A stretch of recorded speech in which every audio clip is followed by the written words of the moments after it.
വ്യാപിച്ചു കിടക്കുന്ന സീറോ മലബാർ സഭയുടെ major arch bishop Mar George Alencherry പിതാവേ, കത്തോലിക്ക കോൺഗ്രസിൻ്റെ പ്രസിഡൻറ്റും തലവനുമായ അഡ്വക്കേറ്റ് ബിജു പറയുന്നിലം, ഈ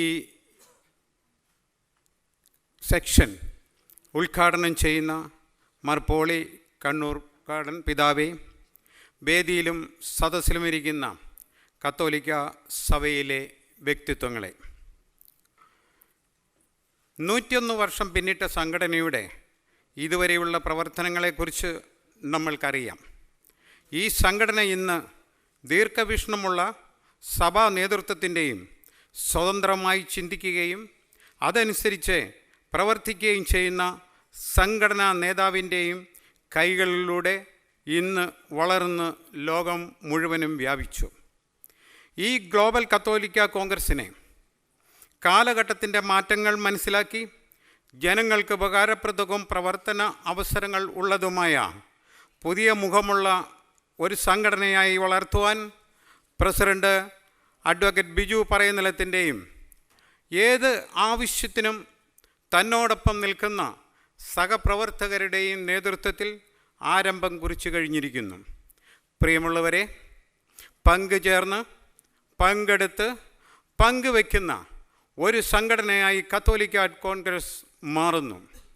സംഘടന സ്വന്തം കഴിവുകൾ മനസ്സിലാക്കി സഭാ നേതൃത്വത്തോട് ചേർന്ന് സ്വതന്ത്രമായി ചിന്തിച്ച് പ്രവർത്തിക്കേണ്ട സമയമായിരിക്കുന്നു. അതിന് ധൈര്യവും തുടക്കവും ഇന്ന് ഇവിടെ നിന്നും നമ്മൾക്ക് ആരംഭിക്കാം. വിവിധ ബിസിനസ് സംരംഭങ്ങളുടെ സാധ്യത ഇന്ന് ഇവിടെ നാം ചർച്ച ചെയ്യുകയാണ്. ഈ സെക്ഷൻ ഉദ്ഘാടനം ചെയ്യുന്നത് ഇരിഞ്ഞാലക്കുട ബിഷപ്പ് മാർ പോളി കണ്ണൂർക്കാടൻ പിതാവാണ്. പിതാവിനെ ഈ യോഗത്തിലേക്ക് വളരെ സ്നേഹത്തോടെ ഞാൻ സ്വാഗതം ചെയ്യുകയാണ്. അധ്യക്ഷപദം അലങ്കരിക്കുന്ന ഗ്ലോബൽ വൈസ് പ്രസിഡന്റ് ഡേവിസ് ഇടിക്കുളർത്തുവിനെ സ്നേഹബഹുമാനത്തോടെ ഈ യോഗത്തിലേക്ക് ഞാൻ സ്വാഗതം ചെയ്യുകയാണ്. പുതിയ സംരംഭങ്ങളുടെ കൺസെപ്റ്റും പ്രൊമോട്ടേഴ്സിൻ്റെ പാനലുകളും അവതരിപ്പിക്കുന്നത് ഈ പ്രോഗ്രാമുകളുടെ എല്ലാം ജനറൽ കൺവീനർ കൂടിയായ നമ്മുടെ പ്രിയപ്പെട്ട ബെന്നി പുളിക്കക്കരയാണ്. അദ്ദേഹത്തെ ഏറെ സ്നേഹബഹുമാനത്തോടെ ഈ സമ്മേളനത്തിലേക്ക് ഞാൻ സ്വാഗതം ചെയ്യുകയാണ്.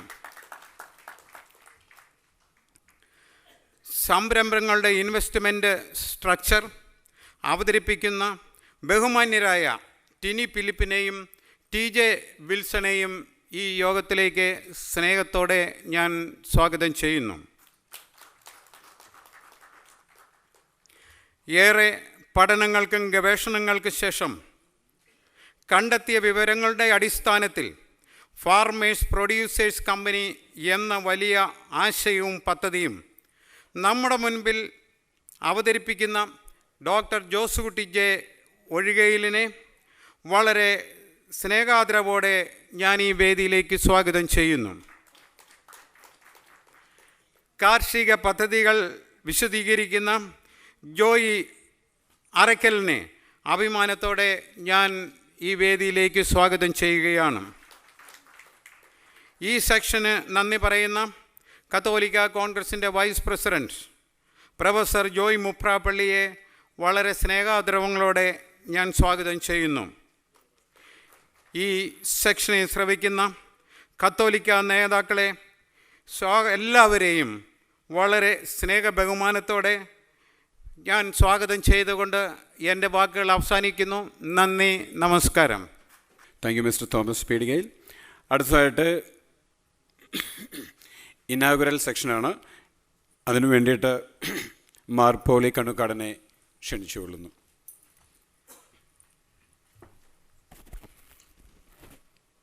നമ്മുടെ സഭയുടെ തലവനും പിതാവുമായ മേജർ ആർച്ച് ബിഷപ്പ് ആലഞ്ചേരി പിതാവേ, മറ്റു പിതാക്കന്മാരെ, കാത്തലിക് കോൺഗ്രസിൻ്റെ ഭാരവാഹികളെ, ഏറ്റവും സ്നേഹമുള്ള കാത്തലിക് കോൺഗ്രസ് ഗ്ലോബൽ മീറ്റിലേക്ക് വന്നിരിക്കുന്ന ഡെലിഗേറ്റ്സ്, ബിസിനസ് ഫോറം പ്രസൻറ്റേഷന് ആമുഖമായിട്ട് 3 ചിന്തകൾ പങ്കുവയ്ക്കാനാണ് ഞാൻ ആഗ്രഹിക്കുക. ഒന്നാമത്തേത്, ഈ ഗ്ലോബൽ മീറ്റ് ഫ്യൂച്ചറിലേക്ക് ഒരു തുറവി ഇന്ന് ഈ സമ്മേളനത്തോടെ നടത്തുകയാണ്. രണ്ട് വിധത്തിലുള്ള തുറവിയാണ് ഇവിടെ പ്രകടമാകുന്നത്. ഒന്ന്, അഖില കേരള കാത്തലിക് കോൺഗ്രസ് എന്നുള്ളത് അഖില ലോക കാത്തലിക് കോൺഗ്രസ് ആയിട്ട് വളർന്നു എന്ന് ഇന്ന് സാക്ഷ്യപ്പെടുത്തുകയാണ്.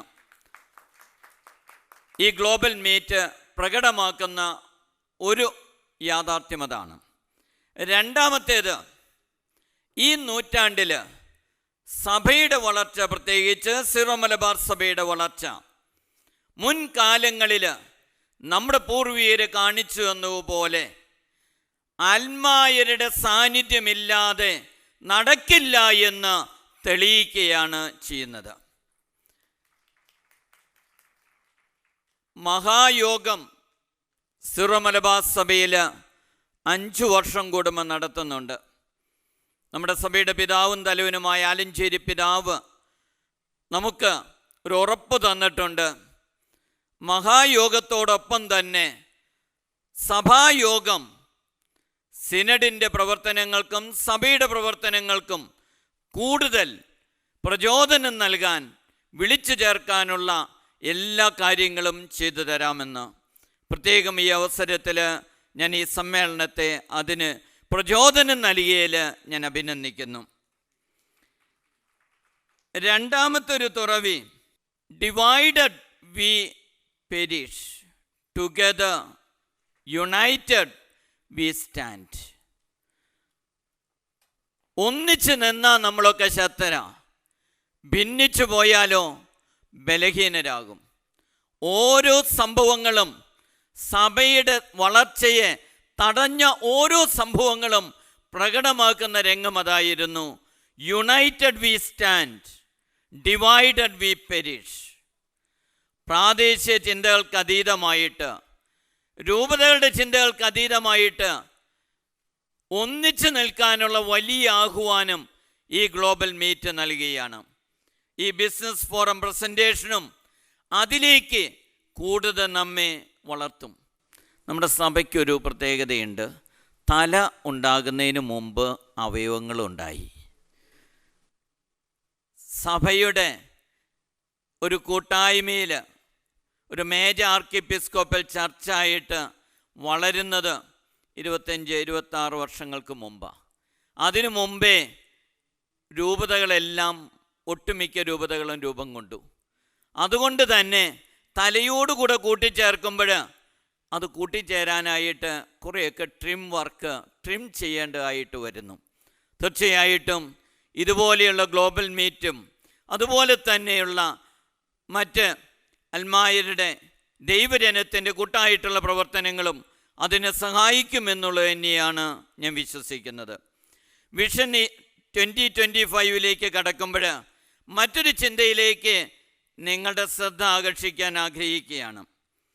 ഇന്ന് നമ്മുടെ കുടുംബങ്ങളിൽ മക്കളുടെ എണ്ണം കുറഞ്ഞു പോകുന്നത് മറ്റൊരു വിധത്തിൽ നമ്മുടെ സമുദായത്തെ തളർത്തുകയാണ്. ജനസംഖ്യയുടെ കാര്യത്തിലല്ല, ചങ്കൂറ്റമുള്ള ഏത് വെല്ലുവിളിയെ നേരിടാൻ കഴിവുള്ള ഒരു സമൂഹത്തെ വാർത്തെടുക്കാൻ നമ്മുടെ ഇന്നത്തെ കഴിഞ്ഞ തലമുറയ്ക്ക് കഴിഞ്ഞെങ്കിൽ ഇപ്പോഴത്തെ തലമുറയ്ക്ക് അതിന് കഴിയുന്നില്ല.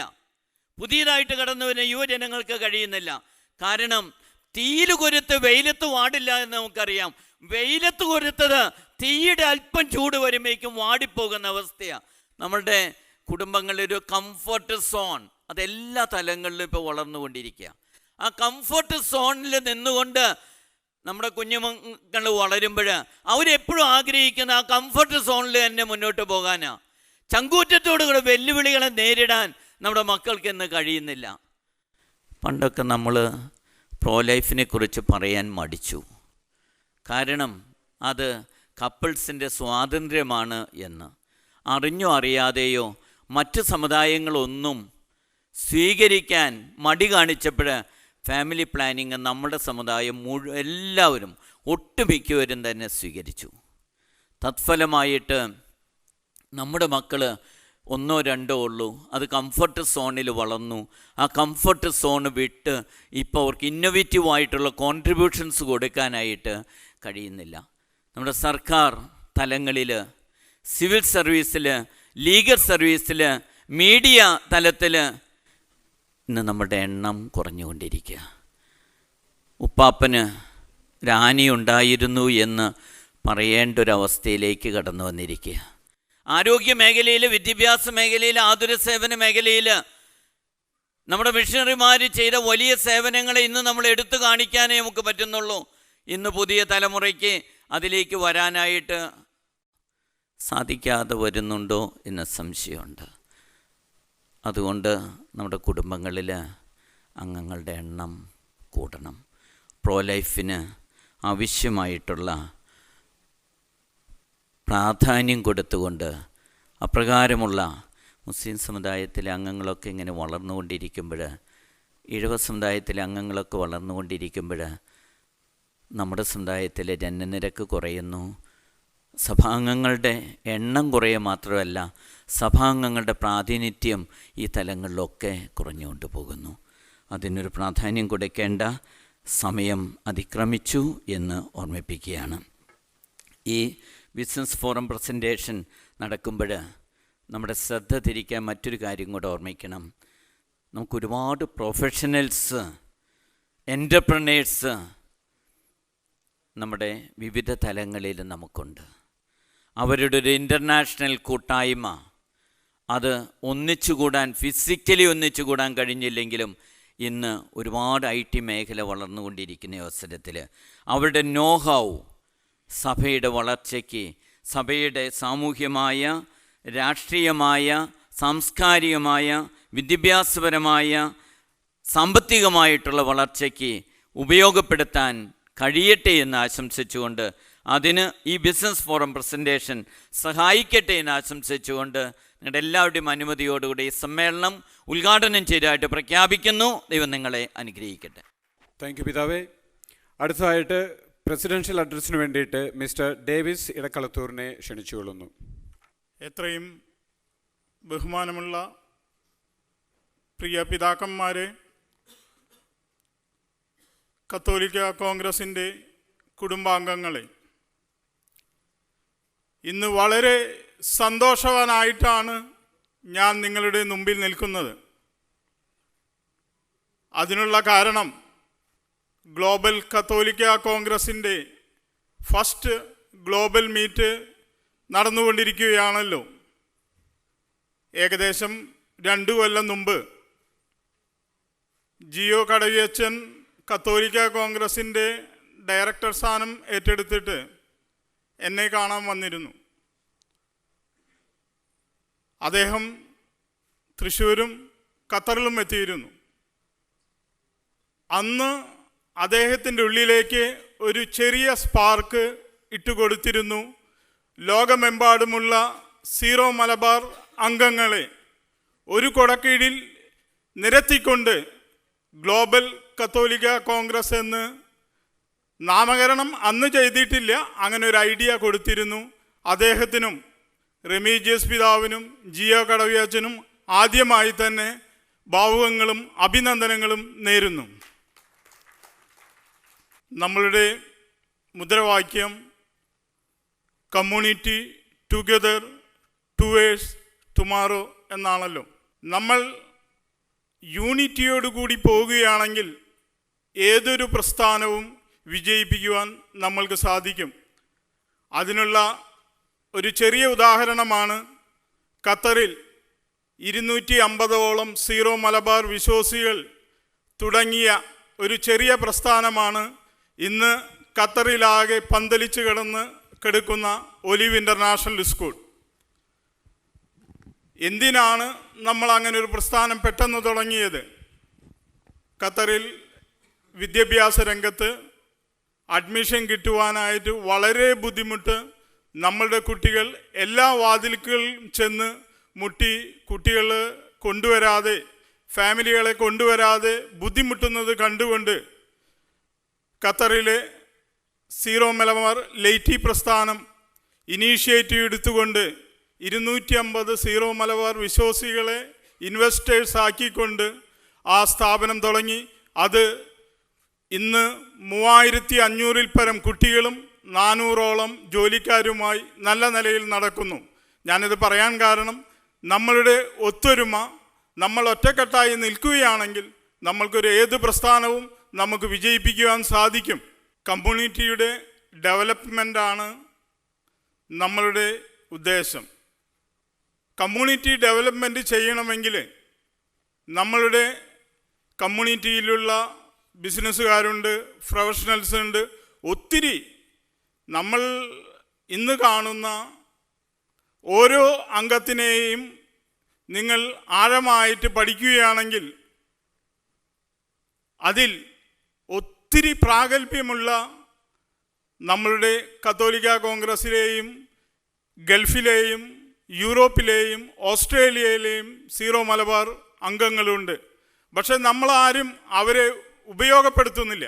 നമ്മൾ ഓരോ അംഗത്തിൻ്റെയും കഴിവുകൾ കണ്ടെത്തിക്കൊണ്ട് ഒരു പ്രൊഫഷണലിസം കൊണ്ടുവന്ന് നമ്മൾ വ്യാപിപ്പിക്കുകയാണെങ്കിൽ നമ്മളുടെ ബിസിനസ് കൗൺസിൽ വളരെയധികം പുരോഗമിക്കുകയും നമ്മളുടെ കമ്മ്യൂണിറ്റിയിലെ ഓരോ അംഗങ്ങൾക്കും ജോലിയും മറ്റുള്ള ബുദ്ധിമുട്ടുകൾ അനുഭവിക്കാതെ മുന്നോട്ട് നീങ്ങുവാനും അവർക്ക് സാധിക്കും. ഓരോ യുവതലമുറയെയും എൻ്റർപ്രണേഴ്സ് ആക്കുവാനായിട്ട് കാത്തലിക് കോൺഗ്രസിന് മുൻകൈയെടുത്തുകൊണ്ടാണ് ഈ ബിസിനസ് കൗൺസിൽ ഇന്നിവിടെ രൂപീകരിക്കുവാൻ പോകുന്നത്. ഇതിൻ്റെ ഒറ്റ ലക്ഷ്യം നമ്മുടെ സമുദായ അംഗങ്ങളുടെ ഉന്നമനം മാത്രമാണ്. അതോടൊപ്പം ഇതിൽ ഇൻവെസ്റ്റ് ചെയ്യുന്ന ഓരോ അംഗത്തിനും അതിൻ്റേതായ പ്രതിഫലം കൊടുക്കുകയും വേണം. അതിനുള്ള ഒരു ചെറിയ ഉദാഹരണം, ഞങ്ങളുടെ ഒരു ഇൻ്റർനാഷണൽ സ്കൂൾ, അതിൻ്റെ നാട്ടിലെ കമ്പനിയുടെ പേര് ലുമിനോസ് അക്കാദമിക് സർവീസസ് എന്നാണ്. അപ്പോൾ ആ കമ്പനിയിൽ ഇൻവെസ്റ്റ് ചെയ്ത എല്ലാവർക്കും ഓൾറെഡി 50% കൂടുതൽ ഷെയർ കൂടുതൽ കൊടുത്തു കഴിഞ്ഞു. ഇന്ന് നമ്മൾ എന്തുകൊണ്ട് അതിൽ ഇൻവെസ്റ്റ് ചെയ്തു, അല്ലെങ്കിൽ നിങ്ങൾ എന്തുകൊണ്ട് ഇതിലേക്ക് ഇൻവെസ്റ്റ് ചെയ്യാൻ പറയുന്നതെന്ന് വെച്ചാൽ നിങ്ങൾക്കതൊരു ഫ്യൂച്ചറിലേക്കുള്ള ഒരു ഇൻവെസ്റ്റ്മെൻറ്റ് കൂടിയാണ്. ഓരോ അംഗവും ഇപ്പം ഇന്ന് സ്കൂളിലുള്ള ചില ആളുകളുടെ അവരുടെ മക്കളുടെ വിവാഹം വരുന്നു, അല്ലെങ്കിൽ മറ്റുള്ള കാര്യങ്ങൾ വരുന്നു, അവർ ആ ഷെയർ ഡിസ്പോസ് ചെയ്ത് ചിലർക്ക് 30% ഗ്രോത്ത്, 40% ഗ്രോത്ത്, 50% ഗ്രോത്ത് കിട്ടിക്കൊണ്ടിരിക്കുന്നുണ്ട്. അപ്പോൾ അങ്ങനെയുള്ള സൗകര്യങ്ങളും നമ്മൾ ചെയ്തു കൊടുക്കും. ഇന്ന് ഇവിടെ ഇരിക്കുന്ന എന്നോടൊപ്പം ഖത്തറിൽ നിന്നും കുറച്ച് പ്രൊഫഷണൽസ് വന്നിട്ടുണ്ട്. അവരെല്ലാം ചേർന്നിട്ടാണ് ഈ ബിസിനസ് കൗൺസിൽ രൂപീകരിക്കുന്നത്. ഒത്തിരി കഴിവുള്ള ആളുകളാണ് ഇത് നടത്തുന്നത്. അതോടൊപ്പം നിങ്ങളെല്ലാവരും കണ്ടു, ദുബായിൽ ഇത്ര ഭംഗിയായിട്ട് ഗ്ലോബൽ മീറ്റ് നടത്തിയ നമ്മുടെ മാന്യ അദ്ദേഹം ബെന്നി. എന്ത് കഴിവാണോ എന്ന് നിങ്ങൾ അനുഭവിച്ചറിഞ്ഞതല്ലേ. അങ്ങനെയുള്ള നേതാക്കന്മാരെയാണ് നമുക്ക് വളർത്തിയെടുക്കേണ്ടത്. നമ്മളുടെ നേതാക്കന്മാർ സ്വാർത്ഥ താല്പര്യങ്ങൾ വെടിഞ്ഞ് നമ്മൾ സമൂഹത്തിനും അതോടൊപ്പം സഭയ്ക്കും വേണ്ടിയാണ് പ്രവർത്തിക്കുന്നതുള്ള മനസ്സിൽ നമ്മൾ തീരുമാനിച്ചുകൊണ്ട് മുന്നോട്ട് വരിക. സ്വാർത്ഥ താല്പര്യങ്ങളെല്ലാം മാറ്റിവെക്കുക. നമ്മുടെ സമുദായത്തിലെ ഓരോ അംഗത്തെയും അഭിവൃദ്ധിപ്പെടുത്തേണ്ടത് സീറോ മലബാർ വിശ്വാസി എന്നുള്ള നിലയ്ക്ക് നമ്മുടെ ഉത്തരവാദിത്തമാണ്.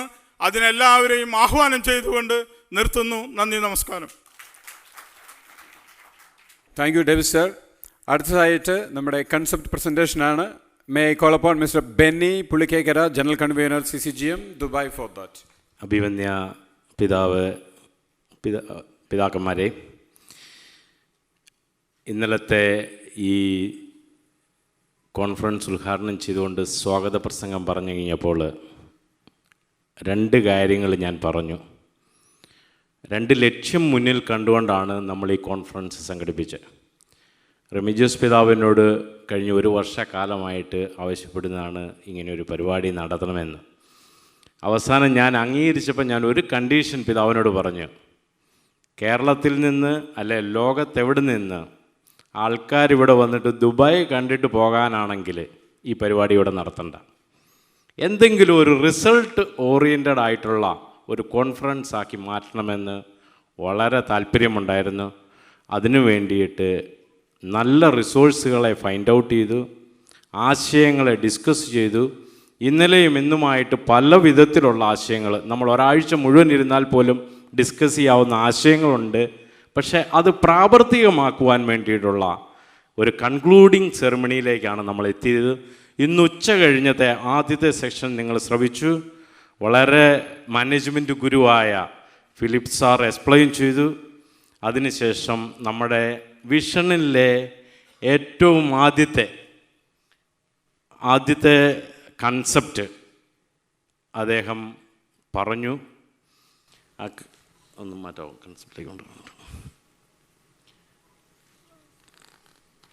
ഞാൻ ആദ്യം പറയാം. നമ്മുടെ വിഷൻ എന്ന് പറയുന്നത് first page, to create a platform to grow and enable others to grow through a global network of our Zero Malabar communities spread across the world. ഈ ഒരു ലക്ഷ്യമാണ്, ഈ വിഷനാണ് നമ്മൾ ആദ്യം കണ്ടത്. ഈ കോൺഫറൻസിനെ കുറിച്ച് തീരുമാനിച്ചപ്പോൾ നമ്മളൊരു ലക്ഷ്യത്തിൽ എത്തിച്ചേരണം. ഇങ്ങനെ എത്രയോ കോൺഫറൻസ് കഴിഞ്ഞ് 101 വർഷക്കാലമായിട്ട് AKCC നടത്തിയിട്ടുണ്ടാവുമായിരിക്കും. പക്ഷേ ഇവിടെ വെച്ച് ഇതിനൊരു ബ്രേക്ക് ഉണ്ടാകാൻ സാധിക്കുമോ ഇല്ലയോ എന്ന് നോക്കിക്കൊണ്ടാണ് ഇത് നടത്തുന്നത്. ഈ ലക്ഷ്യത്തെ ഉദ്ദേശപ്പെടുത്തിക്കൊണ്ട് നമ്മൾ 2 മിഷൻ ക്രിയേറ്റബിൾ. 2 മിഷൻ. ഒന്ന്, നമുക്ക് ഇപ്പോൾ ഒരു സ്ട്രക്ചറൽ ആയിട്ടുള്ള ഒരു ഓർഗനൈസേഷൻ ഇല്ല എന്നുണ്ടെങ്കിൽ എവിടെയും നമുക്ക് എത്തിപ്പെടാൻ പറ്റില്ല. Any corporate, any business, any organisation, any സഭ, എന്തുവാണേലും സഭ വളർന്നു, നമ്മൾ അൽമായർ വളർന്നിട്ടില്ല എന്നുള്ളതാണ്. അപ്പോൾ ഇനി നമുക്ക് അൽമായർക്ക് വളരണം. പിതാവിനെ മുൻനിർത്തിക്കൊണ്ട് തന്നെ പറയുകയാണ്, അൽമായർക്ക് വളരാനുള്ള ഒരു വേദി ഇവിടെ ഓപ്പൺ ചെയ്ത് തന്നിരിക്കുകയാണ്. ഈ വേദി നമുക്ക് എങ്ങനെ പ്രയോജനപ്പെടുത്താൻ സാധിക്കും എന്നുള്ളതാണ് നമുക്കിവിടെ കത്തേണ്ടത്. ആ മിഷനിലേക്ക് നമുക്ക് റീച്ച് ചെയ്യാൻ, to create an organisational structural through an advisory council. Just ഇത് പേര് പറഞ്ഞ് പ്രൊഫസർ ഫിലിപ്പ് സാറിനെ പോലെയുള്ള വ്യക്തികളുടെ അദ്ദേഹം ഇപ്പോൾ ഓഫർ ചെയ്തു IAS അക്കാദമി. അത് ഏറ്റവും വലിയൊരു നേട്ടമാണ് ഈ കോൺഫറൻസിൻ്റെ. ഈ IAS അക്കാദമി, അതിനോടൊപ്പം തന്നെ നമ്മുടെ സംഘടനയെ എങ്ങനെ സിസ്റ്റമാറ്റിക്കായിട്ട് മുന്നോട്ട് കൊണ്ടുപോകാൻ സാധിക്കുമെന്നുള്ള ഒരു സ്ട്രക്ചർ, ഒരു അഡ്വൈസറി കൗൺസിലിലൂടെ എല്ലാ മേഖലയിൽ നിന്നുള്ള പ്രമുഖരായിട്ടുള്ള അൽമായരുടെ ഒരു ഗ്രൂപ്പിനെ ബിൽഡ് ചെയ്തുകൊണ്ട് എങ്ങനെ മുമ്പോട്ട് കൊണ്ടുവരാൻ സാധിക്കും. 2023 ആകുമ്പോഴത്തേനും അതിൻ്റെ പ്ലാറ്റ്ഫോം ക്രിയേറ്റ് ചെയ്യപ്പെടണം, അതിനുവേണ്ടി വർക്ക് ചെയ്യണം. ആ മിഷൻ മുന്നിൽ കണ്ടുകൊണ്ടാണ് നമ്മളിവിടെ ആദ്യത്തെ സെഷൻ കൺക്ലൂഡ് ചെയ്തത്. രണ്ടാമത്തത്, to enrich the community through a business promotion council. എങ്ങനെ നമുക്ക് നമ്മളുടെ കമ്മ്യൂണിറ്റിയെ ഡെവലപ്പ് ചെയ്യാം. മുസ്ലിംസ് കമ്മ്യൂണിറ്റി എല്ലാവരും ബിസിനസ് നെറ്റ്വർക്ക് ഉള്ളതാണ്. സത്യം പറഞ്ഞാൽ ഇവിടെ KMCC എന്ന് പറഞ്ഞിട്ടുള്ള ഒരു സംഘടനയുണ്ട്. കേരളത്തിലെ എല്ലാ മുസ്ലിംസിൻ്റെ ഡെവലപ്മെൻറ്റിനും അവർ വിദേശ രാജ്യങ്ങളിലുള്ള പലയിടത്തുള്ള ഈ KMCC പോലുള്ള നെറ്റ്വർക്കിലൂടെ എല്ലാവരെയും സഹായിച്ചുകൊണ്ട് അവരുടെ അടിസ്ഥാനപരമായിട്ടുള്ള കാര്യമെന്ന് പറയുന്നത് ബിസിനസ്സിലൂടെ അവരുടെ കമ്മ്യൂണിറ്റിയെ വളർത്തി. ഹിന്ദുക്കൾ, ബ്യൂറോക്രാറ്റ്സ്, ഗവൺമെൻറ്റുകളിൽ, സർക്കാർ ജോലികളിൽ, ഈ മേഖലകളിലെല്ലാം അവർ ആധിപത്യമർത്തി. നമുക്കെന്താ ഉള്ളത്? കാർഷിക മേഖല അല്ലേ? റിയലി നമുക്കുള്ളത് കാർഷിക മേഖല. ഈ കാർഷിക മേഖല എന്ന് പറയുന്നത് ഇപ്പോഴത്തെ സ്ഥിതി ഞാൻ പോകുന്നില്ല, കാരണം ടൈമിൻ്റെ ലിമിറ്റ് ഉള്ളതുകൊണ്ട് ഞാൻ അങ്ങോട്ട് പോകുന്നില്ല, പോയിന്റിലേക്ക് വരികയാണ്. അപ്പം നമുക്ക് ഈ കാർഷിക മേഖല അല്ലെ സമൂഹത്തിൻ്റെ, നമ്മുടെ കമ്മ്യൂണിറ്റിയുടെ ഉന്നമനത്തിന് വേണ്ടിയിട്ട് എന്ത് ചെയ്യാൻ സാധിക്കുമെന്നുള്ള ഒരു ആശയത്തിലേക്ക് കൊണ്ടുവരാൻ വേണ്ടിയാണ് ബിസിനസ് പ്രൊമോഷൻ കൗൺസിൽ നമ്മൾ കണ്ടെത്തിയിരിക്കുന്നത്. അത് ഇവിടെ വെച്ച് ഇന്ന് Sheikh Nahyan bin Mubarak Al Nahyan ഉദ്ഘാടനം ചെയ്യപ്പെടേണ്ടതാണ്. ഇന്ന് അത് ഈ കൺക്ലൂഡിങ് സെറിമണിയിൽ അഭിവന്യ ആലഞ്ചേരി പിതാവ് ഉദ്ഘാടനം ചെയ്യുന്നതായിരിക്കുന്നതാണ്. ഇനി ഇതെങ്ങനെ അച്ചീവ് ചെയ്യാമെന്നുള്ളതിൻ്റെ ഒരു ചെറിയൊരു ഔട്ട്ലൈൻ മാത്രമേ ഉള്ളൂ. അതിന് മുന്നോടിയായിട്ട് ഞാൻ ഈ പാനലിലുള്ള ആദ്യത്തെ ആളെ പരിചയപ്പെടുത്തുന്നു. Mister Tini Philip. അദ്ദേഹം ഒരു മാനേജ്മെൻറ്റ് കൺസൾട്ടൻ്റാണ്. രണ്ടാമതിരിക്കുന്ന ബിൽസൺ TJ ആസ്റ്റർ ഗ്രൂപ്പിൻ്റെ എക്സിക്യൂട്ടീവ് ഡയറക്ടറാണ്. ആസ്റ്റർ ഗ്രൂപ്പിൻ്റെ സക്സസിൻ്റെ ബ്രെയിൻ നമ്മുടെ ഒരു ക്രിസ്ത്യാനിയാണ് കേട്ടോ. അതുകൊണ്ടാണ് ഞാൻ വിളിച്ചോട്ട് കൂട്ടിക്കൊണ്ട് വന്നിരിക്കുന്നത്. അത് ജോസ് കുട്ടി ഒഴികൽ സാർ നമുക്കെല്ലാം അറിയാം. അദ്ദേഹത്തിൻ്റെ ഒരു ബിസിനസ് പ്രസൻറ്റേഷനുണ്ട്. അതിനുശേഷം ജോയി അറക്കൽ ഇവിടുത്തെ ഒരു ലീഡിങ് ബിസിനസ്മാനാണ്. ഈ 4 പേരും എന്താണ് ഒരു ആശയം, നമ്മൾ ഈ ഒരു ആശയം മിസ്റ്റർ ടിനി ഫിലിപ്പുമായിട്ട് പറഞ്ഞു കഴിഞ്ഞപ്പോൾ നമ്മൾ ഇവിടെ ഒരു സ്ട്രക്ചർ ക്രിയേറ്റ് ചെയ്യപ്പെടുന്നു, എങ്ങനെ മുന്നോട്ട് പോകണം. പക്ഷെ അത് ഒരു നിമിഷം കൊണ്ടോ ഒരു നേരത്തെ ഒരു ഡിസ്കഷൻ കൊണ്ടോ ഒന്നും പ്രാവർത്തികമാക്കാനായിട്ട് സാധിക്കുകയില്ല. നമ്മൾ അതെങ്ങനെ പ്രാവർത്തികമാക്കാൻ പോകുന്നുള്ളത് ഞാൻ ഈ സെക്ഷൻ്റെ കൺക്ലൂഡിങ് സെഷനിലേക്ക് ഞാൻ പറയാം. ഈ കാണിച്ച 2 വഴികളുണ്ട്. നമുക്ക് കമ്മ്യൂണിറ്റി എൻറിച്ച് ചെയ്യാനായിട്ട് for the poor of the world, പാവങ്ങളെ സഹായിക്കാം. അതെല്ലാവരും ചെയ്യുന്നതാണ്. ആരെങ്കിലും വന്ന് ചാരിറ്റി ചോദിച്ചാൽ എല്ലാവരും എടുക്കും. ക്രിസ്ത്യാനികളായ നമുക്ക് 10 സ്ഥലങ്ങളിലൂടെ അല്ലെ CSR കോർപ്പറേറ്റിൻ്റെ CSR ആക്ടിവിറ്റീസ് എല്ലാം ഡിഫറെൻ്റ് ആയിട്ട് പോവുകയാണ്. ഒന്നും ഏകീകരിക്കപ്പെട്ടിട്ട് കമ്മ്യൂണിറ്റിക്ക് വേണ്ടി എത്തപ്പെടാൻ സാധിക്കാത്തൊരു സിറ്റുവേഷനാണുള്ളത്. അതെങ്ങനെ ഏകീകരിക്കാൻ പറ്റും? രണ്ടാമത്തത് കമ്മ്യൂണിറ്റി എൻറിച്ച്മെൻറ്റ് ത്രൂ എൻ്റർപ്രണർഷിപ്പ്. ഇവിടാണ് നമ്മൾ ഫോക്കസ് ചെയ്യുന്നത്. എങ്ങനെ എൻ്റർപ്രണർഷിപ്പിലൂടെ നമ്മുടെ സമുദായത്തെ, നമ്മുടെ സമൂഹത്തെ വളർത്താൻ സാധിക്കും എന്നുള്ളത്. ഈ ഒരു ആശയത്തിലേക്കാണ് ഞാൻ വരുന്നത്. Give a man a fish, feed him for a day. Teach a man to fish, feed him for a lifetime. ഇതെല്ലാവരും പറയാറുള്ളതാണ്. ഒരു ദിവസം കൊടുത്താൽ ആ ദിവസത്തെ കാര്യം നടന്നു. എന്നാൽ അവനെ മീൻ പിടിക്കാൻ പഠിപ്പിച്ചാൽ അവനൊരു ഉപജീവനമായി. അത് ജസ്റ്റ് പറഞ്ഞതാണ്. ഈ ഒരു തിയറിയിലേക്കാണ് നമ്മൾ വരുന്നത്. അത് എങ്ങനെ നമുക്ക് നടത്താൻ പറ്റും? Church, Catholic Congress, investors, entrepreneurship, promotion, business promotion council, ഇതെല്ലാം ഇൻ്റർലിങ്ക്ഡ് ആണ്. ചർച്ച് ഇത്രയും വലിയ നെറ്റ്വർക്കുള്ള, അടിസ്ഥാനപരമായിട്ട് ഇത്രയും വലിയ നെറ്റ്വർക്കുള്ള ഒരു സമുദായവുമില്ല. ലോകത്തിലെ ഏറ്റവും വലിയ സ്ട്രക്ചേർഡ് ആയിട്ടുള്ള കമ്മ്യൂണിറ്റി എന്ന് പറയുന്ന ക്രിസ്ത്യൻ കമ്മ്യൂണിറ്റിയാണ് അല്ലേ? എന്നാൽ ഏറ്റവും അൺടാപ്പിളായിട്ടുള്ള കമ്മ്യൂണിറ്റി, ഇതുവരെയും ഉപയോഗിക്കാത്ത കമ്മ്യൂണിറ്റി എന്ന് പറയുന്നത് ക്രിസ്ത്യാനികളാണ്. അവരുടെ സ്വഭാവം കൊണ്ട് മാത്രമാണ്, അതുകൊണ്ടാണ്, വേറെ ഒന്നും കൊണ്ടല്ല. അതെങ്ങനെ നമുക്ക് പ്രാവർത്തികമാക്കാം? ചർച്ച്, കാത്തലിക് കോൺഗ്രസിൻ്റെ റോള്, ഇതാണ് ഇമ്പോർട്ടൻ്റ് ആയിട്ടുള്ളത്. എവിടാണ് കാത്തലിക് കോൺഗ്രസിൻ്റെ റോള്? എങ്ങനെ നമ്മുടെ സമുദായത്തിലേക്ക് നമുക്ക് ഇറങ്ങിച്ചെല്ലാൻ പറ്റും? ഇൻവെസ്റ്റേഴ്സ്, ഇഷ്ടം പോലെ പൈസയുള്ളവരുണ്ട്. സത്യം പറയാം, ഞാൻ ഈ ഒരു കൺസെപ്റ്റ്, ഈ ഒരു പ്രൊജക്റ്റ്, ഈ ഒരു കാത്തലിക് കോൺഗ്രസ് ഇവിടെ നടത്താനായിട്ട് നിങ്ങൾ വിചാരിക്കുന്നുണ്ടോ? ഒരു 5 സ്റ്റാർ ഹോട്ടലിൽ ഇത്രയും വലിയ ഫെസിലിറ്റിയോട് കൂടിയിട്ട്, ഇത്രയും വലിയൊരു, എൻ്റെ ടൈമായെന്ന് പറയുന്നുണ്ട് കേട്ടോ, അതായിരിക്കും, ഇത്രയും വലിയ ഫെസിലിറ്റിയോട് ഇത്ര ഒരു സൗകര്യം നടത്തണമെന്നുണ്ടെങ്കിൽ it's really an effort. But ഈ എഫേർട്ട് എടുത്തിട്ടുണ്ടെങ്കിൽ അതിനൊരു റിസൾട്ട് ഉണ്ടാകണം. അപ്പം ആ രീതിയിൽ ഈ ഒരു റിസൾട്ട് കണ്ടെത്താൻ വേണ്ടിയിട്ടാണ് നമ്മൾ ഈ ഒരു പരിപാടിയിലേക്ക് വന്നിരിക്കുന്നത്. എൻ്റെ സമയമുള്ളതുകൊണ്ട്, എക്സ്പേർട്ടീസ് കൂടെ ഉള്ളതുകൊണ്ടും അതെങ്ങനെയെന്ന് ഞാൻ കൺക്ലൂഡിങ് സെക്ഷനിൽ പറയുന്നതാണ്. അപ്പോൾ ഇതെല്ലാം ഇൻ്റർലിങ്ക്ഡാണ്. കാത്തലിക് കോൺഗ്രസ്സിന് ചർച്ചിലൂടെ ഇൻവെസ്റ്റേഴ്സിനെ കൊണ്ട് പിടിച്ച് എൻ്റർപ്രണർഷിപ്പ് ചെയ്യുന്നതിന് വേണ്ടിയിട്ടുള്ള ഒരു ബിസിനസ് പ്രൊമോഷൻ കൗൺസിലാണ് ഇവിടെ തുടങ്ങാൻ പോകുന്നത്. ഒരു വാക്കൂടെ കൂടി ഞാനൊരു ബിസിനസ്സുകാരനോട് ഞാൻ ഈ ഒരു ആശയം പറഞ്ഞു കഴിഞ്ഞപ്പോൾ അദ്ദേഹം എന്നോട് പറഞ്ഞു, സമുദായത്തെ സഹായിക്കാനായിട്ട് അവരുടെ എൻറിച്ച്മെൻറ്റിന് വേണ്ടി എത്ര കോടി വേണേലും ഇൻവെസ്റ്റ്മെൻറ്റ് ചെയ്യാൻ ഞാൻ റെഡിയാണ്.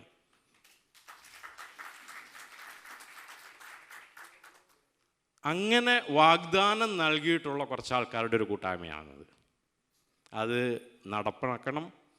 അതെങ്ങനെ നടപ്പാക്കണമെന്ന് അതിനെക്കുറിച്ച് കുറച്ചുകൂടെ അഡ്വൈസ് ചെയ്യാനായിട്ട് ഞാൻ ടെക്നിക്കൽ കൺസൾട്ടൻറ്റ് ടിനി ഫിലിപ്പിനെ ക്ഷണിക്കുകയാണ്. Thank you Benny. Good afternoon every one. Benny ഈ സ്ലൈഡൂടെ പറയേണ്ടതായിരുന്നു, വിട്ടുപോയെന്ന് തോന്നുന്നു. ടെൻറ്ററ്റീവ്ലി 4 ഏരിയ ഐഡൻറ്റിഫൈ ചെയ്തിട്ടുണ്ട് നമുക്ക് ഫോക്കസ് ചെയ്യാൻ. The first is agriculture, retail, education and industry. These are all tentative plans which can be changed, but initial study ഇങ്ങനെ put forward ചെയ്യുക. We did a preliminary study of the types of structures that can be used for this project, and we have come up with 2 basic investment models which can be used in India. The first is what we call a mother unit model.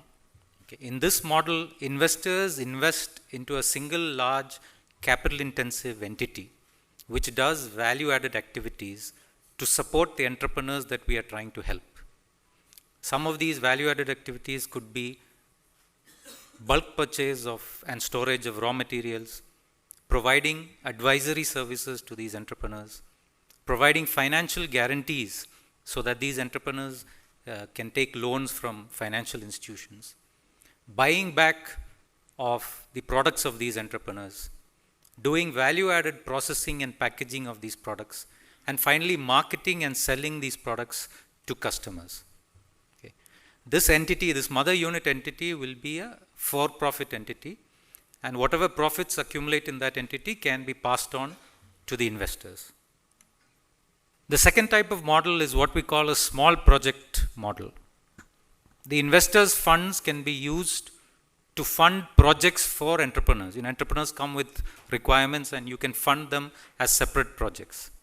So the investors put money into an investment vehicle, and we set up an investment advisor entity which monitors and analyzes these projects.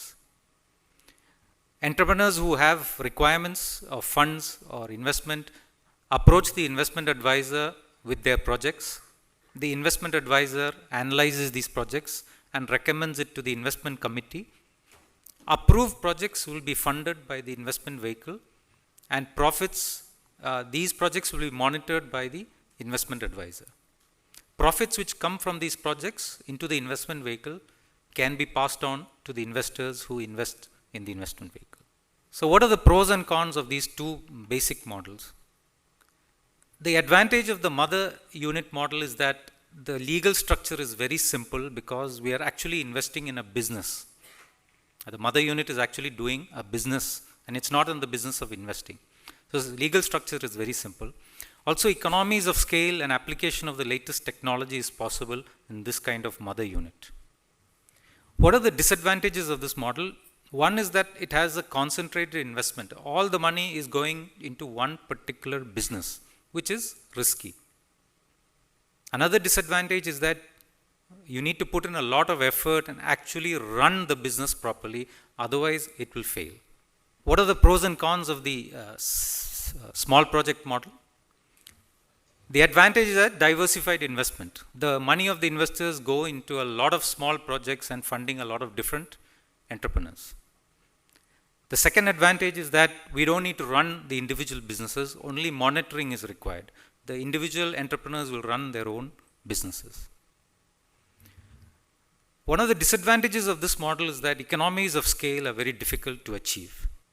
And the biggest problem of this model related to India is that we need a very complex legal structure to manage this entity.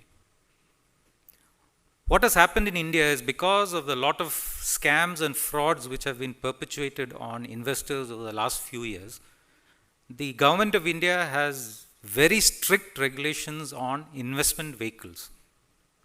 And it is a very cumbersome and expensive process to abide by those rules. In fact, every investment vehicle is supposed to be regulated by entities like SEBI, RBI, NABARD, and so on. On top of that, the government of India is discouraging small investors from investing in these types of vehicles, believing that they don't have the financial knowledge to discern whether the investment is good or not. To give you an example, if you want to invest in an angel fund in India, you need, as an investor, you need to commit a minimum of 25 lakhs. If you want to invest in a venture capital fund in India as an investor, you need to commit 1 crore. So this model will, we will not be able to bring in people, smaller investors who wish to invest smaller amounts to enrich the community. I have studied, we have worked together with, they were mentioning the Muslim community has got a similar model operating in 2 places, Calicut and Bangalore. I am associated with them. So we have studied what they have done, and they have actually come up with a model which simplifies the legal hurdles. Okay, but the problem is that it is an operating lease model. Operating lease means we buy an asset and we lease it out to the investor who requires it. For example, a vehicle or a refrigeration unit or something like that. The problem with this model, it narrows the options that we have for supporting investors. Currently, only if you have an operating lease company, you can avoid a lot of the cumbersome regulations in India. So what are the next steps, as Benny mentioned? What we hope is that today we will form a business promotion council with people who are willing to invest 1 crore each. And this will be the forerunner for the future projects, because as we all know, the initial project is always a difficult one. You have to prove the model. You have to do the feasibility. You have to spend money up front. And we believe that this is just a tentative business plan, just to give you ideas. And the Business Promotion Council should take 3 months to actually finalize the business plan with the help of the appropriate consultants and legal advisors. Thank you very much. Thank you Tini. അടുത്ത ഇത് കഴിഞ്ഞൊരു Q ഒക്കെ ഉണ്ട്, സമയത്തിന് കുറവുണ്ട്. അടുത്തൊരു project, ഒരു example of project കാണിക്കാൻ വേണ്ടിയിട്ട് ജോയ് അറക്കൽ സാറിനെ വിളിക്കുന്നു. Thank you. Good evening to all. Syro Malabar സഭയുടെ ആധ്യാത്മിക, രാഷ്ട്രീയ, ഉദ്യോഗസ്ഥ, ബിസിനസ് മേഖലയിലെ ക്രീമായിട്ടുള്ള ഡിസിഷൻ മേക്കേഴ്സായിട്ടുള്ള ആളുകളാണ് ഇവിടെ വളരെ താല്പര്യപൂർവ്വം ഇതിൽ പങ്കെടുക്കുന്നതും ശ്രദ്ധാപൂർവം കേൾക്കുന്നതും. ഇവിടെ വളരെയധികം ആശയങ്ങൾ കടന്നു വന്നിട്ടുണ്ട്, അതിലേക്കൊന്നും പോകുന്നില്ല. നമ്മൾ പലരും കയ്യിലൊരു പാസ്പോർട്ടുമായിട്ട് പലവിധ കാരണങ്ങളാൽ കേരളം വിട്ടുപോയവരാണ്. തിരിച്ച് നാട്ടിൽ പലതും ചെയ്യണമെന്ന് കരുതി പല രീതിയിലുള്ള ചാരിറ്റി പ്രവർത്തനങ്ങളൊക്കെ നടത്തുന്ന ആളുകളാണ്. പക്ഷെ ഞാൻ കരുതുന്നത് ഏറ്റവും വലിയ ചാരിറ്റി എന്നുള്ളത് ഒരാൾക്ക് തൊഴിൽ നൽകുക എന്നുള്ളതാണ്. തൊഴിൽ നൽകുമ്പോൾ നമ്മൾ ഒരു കുടുംബത്തെ, അല്ലെ ഒന്നിലധികം കുടുംബത്തെയാണ് ടേക്ക് കെയർ ചെയ്യുന്നത്. പിന്നെ നമ്മൾ അവരെ പറ്റി അന്വേഷിക്കേണ്ട കാര്യമില്ല, അവരുടെ റെസ്പോൺസിബിലിറ്റിയാണ്. ആ ഒരു രീതിയിൽ ഒരു ജോബ് ക്രിയേഷൻ, എങ്ങനെ നമുക്ക് സമൂഹത്തിൽ ജോബ് ക്രിയേറ്റ് ചെയ്യാം, അതിൽ ഞാൻ ശ്രദ്ധിക്കുകയുണ്ടായി. നമ്മുടെ പോൾ സാറും ജോസ് സാറും ഒക്കെ ഇന്ന് പ്രസൻറ്റ് ചെയ്തത് സമൂഹത്തിൽ ഒത്തിരി ഇമ്പാക്റ്റ് ഉണ്ടാക്കിയ 2 മോഡലുകളാണ്. ഒന്ന് കുടുംബശ്രീ, ഇസാഫിൻ്റെയൊക്കെ മോഡലുകൾ വളരെയധികം സാമൂഹ്യമായി പിന്നോക്കം നിൽക്കുന്ന ആളുകൾക്ക് താങ്ങും തള്ളുമായി തീരാൻ കഴിഞ്ഞ ആളുകളെ ഇതിലേക്കൊക്കെ കൊണ്ടുവരാൻ കഴിഞ്ഞ 2 സംരംഭങ്ങളാണ്. ഞാൻ ഫോക്കസ് ചെയ്യുന്നത് ഇതിൻ്റെ ഒരു അഡ്വാൻസ്ഡ് ആയിട്ടുള്ള ഒരു വെർഷൻ, അതായത് ഇപ്പോൾ ഒരു MBBS കഴിഞ്ഞ് ഒരു സ്പെഷ്യലൈസ് ചെയ്യുക എന്നുള്ള രീതിയിലേക്ക് ഒരു സെഗ്മെൻറ്റ് തിരഞ്ഞെടുക്കുക. കേരളത്തിൻ്റെ കാര്യം നോക്കുകയാണെങ്കിൽ നമുക്കെല്ലാം അറിയാം, മറ്റുള്ള സ്ഥലങ്ങളെ കഴിഞ്ഞ് എല്ലായിടത്തും ട്രാവൽ ചെയ്യുന്ന ആളുകളാണ് ഇവിടെ ഇരിക്കുന്നത്. ലോകത്ത് എവിടെ പോയി കഴിഞ്ഞാലും നമുക്ക് കേരളത്തിൻ്റെ അത്രയും റിസോഴ്സ്ഫുള്ളായിട്ടുള്ള ലാൻഡ്, എല്ലാവിധ കാർഷിക വിളകളും, കാപ്പി, കുരുമുളക്, തെങ്ങ്, അടയ്ക്ക, പച്ചക്കറി, ഹോർട്ടിക്കൾച്ചർ മുതൽ മുന്തിരി മുതൽ ആപ്പിൾ വരെ കൃഷി ചെയ്യാൻ പറ്റുന്ന രീതിയിലുള്ള ഒരേ ഒരു സ്ഥലം ഈ ലോകത്തുണ്ടെങ്കിൽ അത് കേരളം മാത്രമാണ്. പക്ഷെ നമ്മൾ കേരളത്തെപ്പറ്റി മൊത്തത്തിൽ നമ്മൾ മലയാളികൾ തന്നെ ഒത്തിരി നെഗറ്റീവായിട്ടുള്ള ഒരു കൺസെപ്റ്റ് ക്രിയേറ്റ് ചെയ്തിട്ടുണ്ട്. നമുക്കറിയാം, നമ്മുടെ ഒരു 1ാം തലമുറയിലുള്ള ആളുകൾ, കുടിയേറിയവർ, ഒത്തിരി മനക്കരുത്തുള്ളവർ, അവർ സ്ഥലങ്ങൾ വെട്ടിപ്പിടിച്ച് കൃഷി ചെയ്ത് അവരാരും ആത്മഹത്യ ചെയ്തില്ല. പക്ഷേ 2ാം തലമുറ എത്തിയപ്പോഴേക്കും ആളുകൾ അവരുണ്ടാക്കിയെടുത്ത സമ്പത്തിനെ വീതം വെച്ചെടുക്കുകയും ജീവിതത്തിലെ പ്രശ്നങ്ങളെ നേരിടാനാവാതെ ഒത്തിരി ആളുകൾ ആത്മഹത്യ ചെയ്യുകയും ചെയ്തിട്ടുണ്ട് കർഷകരുടെ ഇടയിൽ നിന്ന്. അതിൻ്റെ ഒരു ഭാഗം ആളുകൾ ചെയ്തത് അലസരായി തീരുകയും അവർ മക്കളെ പഠിപ്പിക്കുകയും മക്കൾ അവരെ സംരക്ഷിച്ചു കൊള്ളും, അവരെ ടേക്ക് കെയർ ചെയ്യും എന്നുള്ള ഒരു കൺസെപ്റ്റിലേക്കാണ് മലയാളികൾ പോയത്. സ്മാർട്ടായ ഒത്തിരി കുട്ടികളുണ്ട്, അവരൊക്കെ ലോകത്തിൻ്റെ വിവിധ ഭാഗങ്ങളിലൊക്കെ ടേക്ക് കെയർ ചെയ്യും, നല്ല രീതിയിൽ ജീവിക്കുന്നവരുണ്ട്. പക്ഷേ ഇപ്പോഴത്തെ സ്ഥിതി മാറിയിട്ടുണ്ട്. പുറം രാജ്യങ്ങളിലൊക്കെ ജോലി കിട്ടാനുള്ള ബുദ്ധിമുട്ടുകൾ വളരെയധികമാണ്. അതുകൊണ്ട് തിരിച്ച് നമുക്കൊന്ന് നോക്കുക, തിരിച്ച് എങ്ങനെ ഈ കമ്മ്യൂണിറ്റിയെ നമുക്ക് സപ്പോർട്ട് ചെയ്യാം. ഒത്തിരി അധികം റിസോഴ്സസ് സീറോ മലബാർ സഭയെ നമ്മൾ നോക്കിക്കഴിഞ്ഞാൽ വലിയൊരു, ബെന്നി മുമ്പ് സൂചിപ്പിച്ച പോലെ വേൾഡിൽ നമുക്ക് ഒരു കോർപ്പറേറ്റ് സ്ട്രക്ചറുള്ള ഒരു പ്രസ്ഥാനമാണ്. മാർപ്പാപ്പ ഒരു കാര്യം പറയുകയാണെങ്കിൽ താഴെത്തട്ടിലുള്ള രൂപത്തിലെ ഒരു ഇടവകയിലെ ആൾക്ക് അന്ന് തന്നെ ആ മെസ്സേജ് കിട്ടുന്ന രീതിയിലുള്ള ഒരു സ്ട്രക്ചറുള്ള വളരെയധികം വിദ്യാസമ്പന്നരായ എക്സ്പീരിയൻസ്ഡ് ആയിട്ടുള്ള റിസോഴ്സ്ഫുള്ളായിട്ടുള്ള നമുക്ക് അതൊന്നും ഉപയോഗപ്പെടുത്താൻ കഴിയാതെ വരുന്നു എന്നുള്ളത് ഖേദകരമാണ്. ഞാൻ അതിലേക്കൊന്നും പോകുന്നില്ല. വളരെ ക്വിക്കായിട്ട് ഇതൊരു 2012 കമ്മ്യൂണിറ്റിക്ക് വേണ്ടി എന്തെങ്കിലും ചെയ്യണമെന്നുള്ള രീതിയിൽ ആലോചിച്ചൊരു പ്രൊജക്റ്റാണ്. പക്ഷേ പലവിധ കാരണങ്ങളാലൊക്കെ നീട്ടി വെക്കേണ്ടി വന്നു. വളരെ സന്തോഷമുണ്ട് എനിക്ക് ഇന്ന് ഒരു വ്യക്തി എന്ന നിലയിൽ പോലും 1000-ലധികം ആളുകൾക്ക് നേരിട്ട് തൊഴിൽ കൊടുക്കാനും അത്രയും പേർക്ക് പരോക്ഷമായി തൊഴിൽ കൊടുക്കാനും സാധിച്ചു എന്നുള്ളത് വളരെ സന്തോഷത്തോടെയാണ് ഞാൻ കാണുന്നത്. അപ്പോൾ ഈ പ്രൊജക്റ്റിൻ്റെ ഡീറ്റെയിൽസിലേക്ക് ക്വിക്കായിട്ട് കടക്കുകയാണ്.